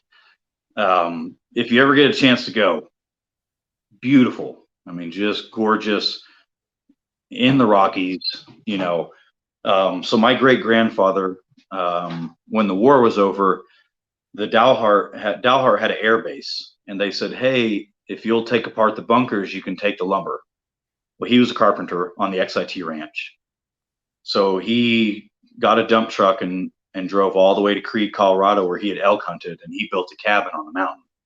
Wow. Out of an old military bunker, and so that's been in the family ever since. So that's when we go fly fishing. That's where we go. I mean, you get on the mountain and you're 5 minutes in any direction from catching fish, if you know where to fish. And what time of the year is your favorite time to go for that? August. Got it. August. I don't know if it's the best time for the fish, especially. It's kind of awful with global warming. People don't realize trout really can't handle water over about 55 degrees. Right. So when it's 100, if it's 100 degrees and you hook onto a trout and you pull it out of the deep hole and into the faster water, that shallower water is warmer. Right. And if you fight them for too long in that warm water, you'll kill them. Right. So you really have to be, if you're ecological. Now we only do catch and release. I hate bringing a fish home. I love fish, but I like to catch them, but it's weird. I want to see them again. I want to get them back in the river as soundly as possible for ripping them out of the water by their lip, if you know what I mean. It's kind of barbaric, but yeah. If you care about the fish, you don't go fishing when it's really, really hot. So August is kind of tough, but if you fish like the Rio and the deeper rivers, or the higher altitude rivers where it's not quite so warm, you're okay. But yeah, it's ecologically, now that it's getting hotter, it's harder on the fish, on trout. Yeah, that's pretty neat. I didn't know that either about the weather. I didn't know that warm water could actually just kill the fish like that. Yeah, it's something like 10 minutes. If they're out of that deep hole for more than 10 minutes, it can really, really affect their whole biology. It's like a snake, a rattlesnake. If a rattlesnake's in direct sunlight on a 90-degree day for more than 10 minutes, it'll kill it. Right. So you watch those videos, like some of those guys, they find a snake and they want to make a video, and they're standing out there in the sun playing with it and hooking it, and check it out, ooh, and dancing with it and screaming and hooping and hollering. You do that for too long and you're going to cook that snake. I mean, their body doesn't regulate like ours do. Right. So to me, like if I catch a snake, and normally I don't try to catch them, but if it's like a coach whip and they're freaking fast, there's just something about my fat butt, I just want to catch them, see if I've still got it, But the rattlesnakes and stuff, I just like to leave them be, take a picture or a video. If they're on the trail and there's people around, okay, I'll grab it and I'll move it somewhere else. But the more you dance around with it, the more you're really affecting that snake. One, they don't digest stress hormones very well, so that's hard on them. But two, you just if it's 100 degrees, get that snake back in the shade as quick as possible, because you're just cooking it. You know what I mean? Their internal body temperature isn't supposed to be 95 degrees. That's why they have one coil sticking out from under a rock. They only need as much heat as their body needs. They don't bask in the open in 100-degree weather. Right. So you really have to think about the animals when you do things like that. Now, with your animals, I can't remember. I know you said you don't sell any snakes, but how often are you breeding your snakes? So if they show interest in breeding, Right. If they don't show interest, I don't worry about it. And I do keep a couple pairs of snakes paired up simply because it's less space. Like my black neck spitting cobras year round, they're together. My black and white spitting cobras year round, they're together. The gaboon vipers year round, they're together. But if I have a certain snake that is showing behavioral issues, like it gets to that, that first part of the year when all the African stuff gets, hot and heavy. If they're pacing all the time and they're rubbing their nose and stuff like that, if they're refusing to feed, I will put them with a female because it's kind of a natural part of their life cycle. And sometimes it takes that to reset them, let them bust their load. And then you can put them back in their enclosure and they're happier for it, or they've completed that part of their life cycle. Now they can sit in an enclosure and eat rats for the rest of the year, and not rub their nose to death or, whatever it is, Just let them, let them off their load. That's it. Yeah, let them blow their load. You know how it is. You just feel better, so, man, I feel good. Yeah. You watch Parks and Recreation? Yes. Oh my God. Yeah. Classic. Your snake has this red T-shirt on the next day. Ron Burgundy has his red T-shirt. Anytime he has sex. But yeah, so that's really my deal, is that I don't breed them unless they're showing that they want to breed. That's part of their life that they want to do. And I've had snakes that have never wanted to breed, never shown any interest.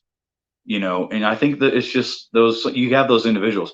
My buddy Ryan, right, the guy who was breeding Bushmasters when I met him, he never bred cobras. He was like, I cannot get cobras to breed. And it's so funny because now as an adult, I'm like, cobras are the easiest. It's like tortoises. You just stick them together and they just do it. That's all the prompting they need. They're like, they're like teenagers, they're just young, dumb, and full of cum. They're not one of those finicky, the light and the temperature and the, I got to put them in a cool room for a couple months. 90% of cobras are just like, show them a female. Ooh, it's that easy, Dude, their behavior when it comes to breeding, from what I see in your videos, is very intense. Like those males, like it literally looks like that male's about to eat the female, but it doesn't go down. Yeah. It's like he just hovers over her, and it's like a lot of heavy breathing. Yeah, we know that one. Sometimes they do. Sometimes they bite. Sometimes they do try to eat each other. You really have to watch. It's not one of those, like if you have a first pair of snakes, right when you pair them up, I sit there for an hour or two. I just watch them like a creeper, right, like some kind of predator. But it's because they'll outright kill each other. You know what I mean? Yeah. I had a buddy, and king cobras are different because Ophiophagus, obviously they are snake eaters, but so are most colubrids. 90% of colubrids are snake eaters.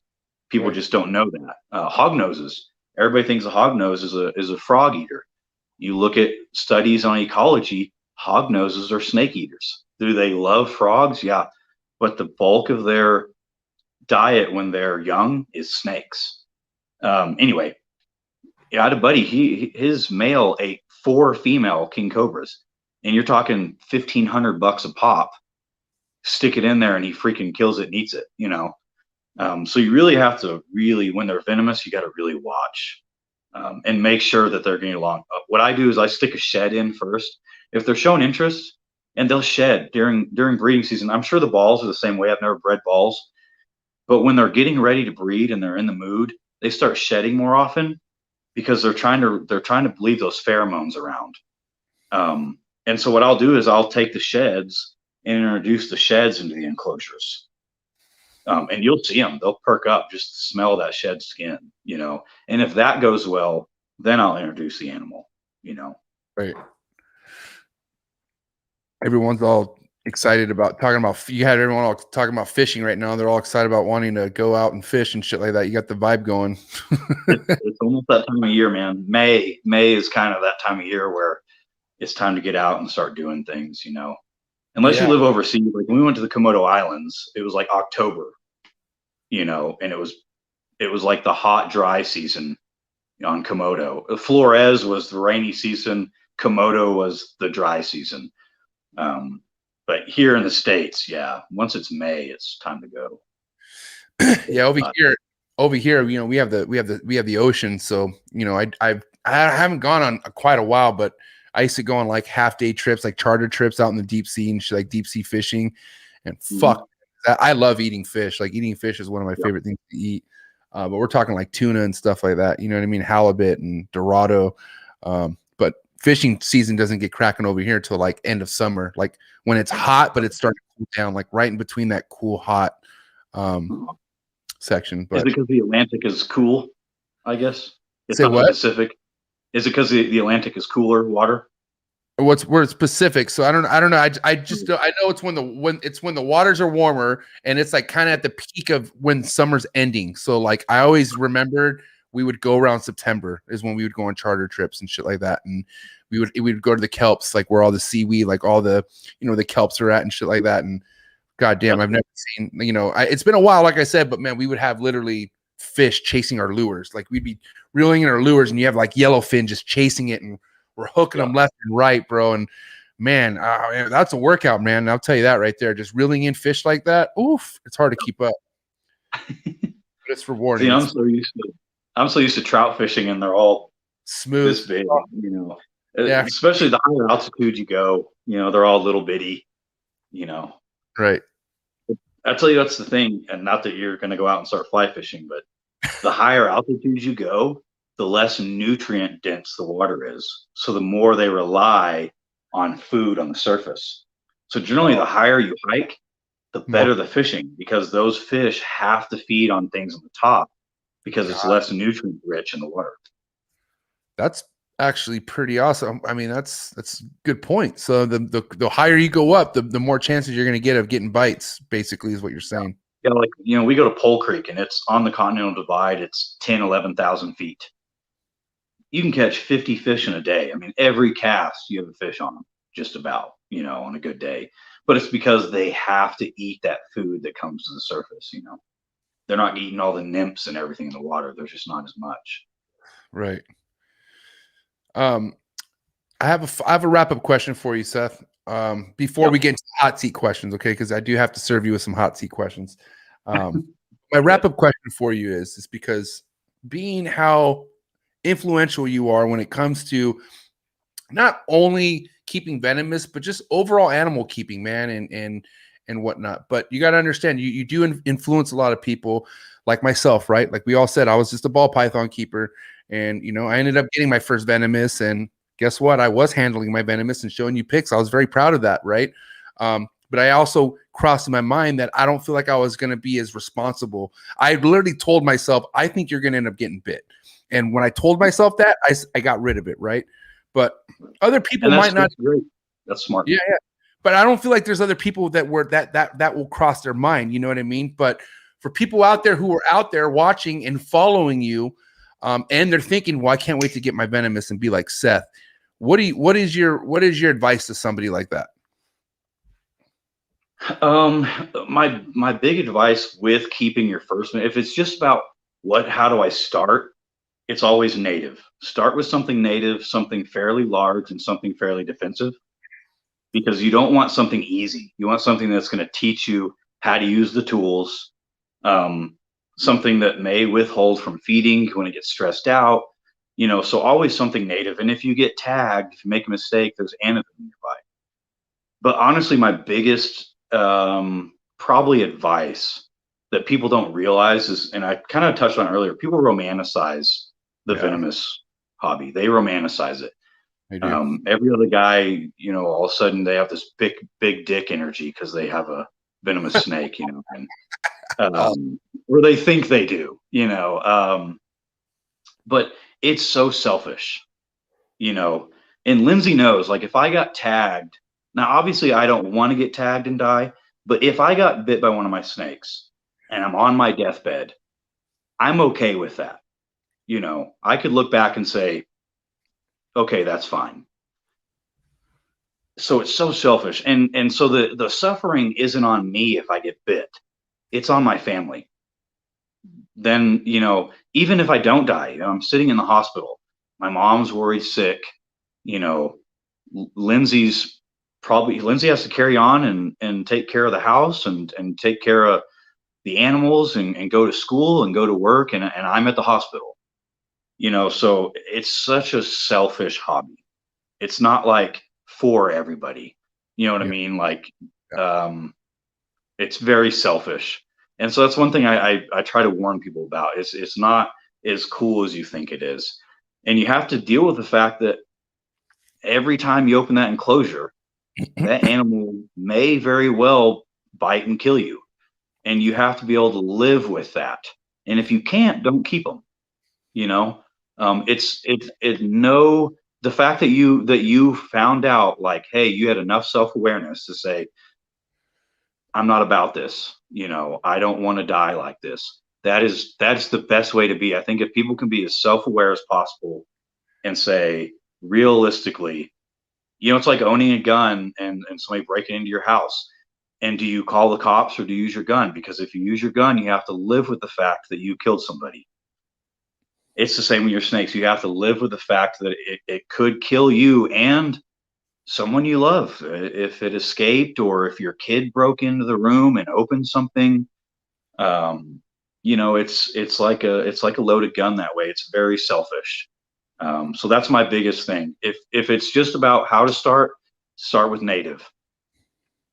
If it's should I start, think about how selfish it is. That right there was complete gold. That was really good. I mean, you could have said it better the way you just explained it. It's awesome. Good shit, Seth. Good shit. You ready for these hot seat questions or what? Oh, I guess. We'll see. Yeah, man. I asked you if there's, out of respect, is there anything that you don't want me to bring up? You're like, nah, man, I'm good. So you need to say shit about hot seat questions. So. Oh. All right. Now, listen, hot seat questions, bro. I don't need any explanation. I just need you to spit out the answer, okay? And we're gonna go quick. So here we go. We got hot seat questions from my man Seth coming in hot. Here we go. Frozen thought or live? Frozen. A cut or no cut? What now? A cut or no cut? I don't understand that one. I'm not hip to that, I guess. You have a clutch of eggs, right? Oh, Right. No cut. Okay, got it. Okay. Big flexor or no flexor? This is a fucking no-brainer. Flexor or no flexor? I'm having trouble understanding these, I guess. It's okay. What would you do though? Big flexor or no flexor? What's the context? Is it like me flexing? Okay, so it's actually not a physical flex. It's more of like your content flexing. You know what I mean? Or just like flex in general. Okay. Like for instance, like, damn, your tattoo, that's a sick flex. Like, that's a sick tattoo. Like, sick flex. You know what I mean? I'm really bad at this. I don't have any kids around, so I'm really bad with these kind of slang. I guess no flex. I unintentional flex, maybe. Unintentional flex. That was the best answer I've gotten this whole time I've done podcasts, is unintentional flex. Baseball or football? Football. Okay. Steak or fish? Steak. Okay. AC/DC or Metallica? Neither. Okay. Too old, man. That's too old for me. I appreciate what they did for rock and roll, but I don't like either one of their music. Turn the page. Metallica. Okay, Metallica. Okay, cool. Who is your favorite? What is one of your favorite bands right now, or somebody you really like? You don't mind listening to so much. Just curious. That's a tough question. I get on YouTube and I just listen to music for hours until I find something I like. So half the time I don't even know the name of the band. It's terrible. They have like 6 followers or something stupid, and I'm like, oh, I like this song. Marwood's Fall. That's one I've been listening to. All right, Marwood's Fall. Let me see if you can answer this one. Eminem or Machine Gun Kelly? Eminem. I honestly couldn't name a single Machine Gun Kelly song. Okay, all right, cool. Little word association. Okay, first thing to come to mind: milk, Boobs. cocoa, Chocolate. stuck shed, Humidity. ICAP, Bad news. Instagram trolls. I'm so bad at this kind of stuff. You don't know what suck my dick. You don't know what a troll is? You know what a troll is? Instagram No, trolls. I know what a troll is. I guess I would, suck my dick. Okay, there you go. Respect. I I'm like not that. worth my time. This might be an automatic, which I think, but people need to hear it, and everyone else should hear it. But one has to go forever, and I mean forever. Instagram or Facebook? Instagram. I've never had Facebook. No, one has to go forever. So Facebook would go. Oh yes, yeah, sure, yeah, got it. Yeah. Okay. I think we talked earlier. I would say probably TikTok. Like I said, it's that old man part of me. You kids get off my lawn with your TikTok. Bro, like old man. Dude, Seth, I talked shit about. Oh, his TikTok. I talked. Great. No, I won't watch it, but it's probably great. Listen, I've talked shit about TikTok for a whole year straight. I have another podcast where my homegirl Desiree, she's always talking about follow my TikTok. She has over 60,000 TikTok followers. And I'm like, dude, stop. But now I'm like, I got these damn Bell Phase lace monitors, and I'm like, I just need to start putting these videos up. So here I am. Cool, man. If that's what you're posting, that's cool, because I see those and I'm so jealous. Yeah, that's all it is. It's all animals. I'm not doing fucking any of those fucking dances or any of that shit. You know what I mean? It's all about the animals. I keep it all about the animals. Simple as that. But man, Seth, thank you, man. Good shit. I gotta say, like I said, I was looking forward to this episode, and it definitely went better than I thought it would went. And I appreciate you. I gotta say, you had a lot of people watching, a lot of people in the comments supporting you. What do you have to say to all your viewers and all your supporters out there, bro? I really appreciate it, guys. And honestly, it's more for him than me. He invited me here. I'm just breathing his air. It's your world. Oh man, well, you did a hell of a job for your first podcast, man. You killed it, and you will probably, like I said, there's a lot of podcasters out there, especially in the reptile field. So you probably will be hit up after this. Usually, when people come on here, once you come on here, the world's coolest reptile podcast, then people are going to start blowing you up to bring you on. But just do me a favor, please. Don't go on any other podcast with Lindsay. Save that one for this one. That's all I ask, okay? I need Lindsay and you for round 2 on this podcast, if she's cool with it. And when we originally talked, she was going to be off, but she had to work tonight. Okay. Well, let her know that I'm trying to have her on the show next time with you. We'll do a round 2. This is round 2 worthy as well. But thank you so much, Seth. Seth, baby, thank you so much, man. Thank you. Have a good night, man. I'll talk to you soon, okay? Thank you. All right, man. See you later. Damn, hell yeah. Seth Hanbury in the fucking books. What an amazing episode. I loved it, man. Great talk on Venomous. Great talk on Falconry. And yeah, man, fitness talk, man. Was the first episode I got to really talk about some fitness shit, and I thought it was pretty awesome. So I appreciate everyone who tuned in. Thank you for all the comments. Thank you for everyone who showed some support to the guest. Before you guys leave, please hit that like button. Show some support to the guest. This is all about the guest. Show some support by hitting the subscribe button. Leave a comment. Let me know how you liked it. It means a lot. If you want to support this channel further than a subscription, please do me another favor. Join the Patreon page. I would love to have you a part of the Trap Patreon family. Got a lot of cool stuff going on, a lot of behind-the-scenes stuff, and I really want you a part of it. And I will say to all my Trap Patreon family out there, I love you from the bottom of my heart. You guys are motivating me to do the most, and I ain't going to stop. Trap Talk University is going down every Sunday. Just not this Sunday because I'll be in Seattle. What's up, PNW? Dylan, you ready to get out smoked? We all know I'm about to outsmoke Dylan. That's for damn sure. Thanks for tapping in, guys. You have a wonderful night. Be safe and be ready for that next Trap Talk with MJ. I'll catch you on the flip side.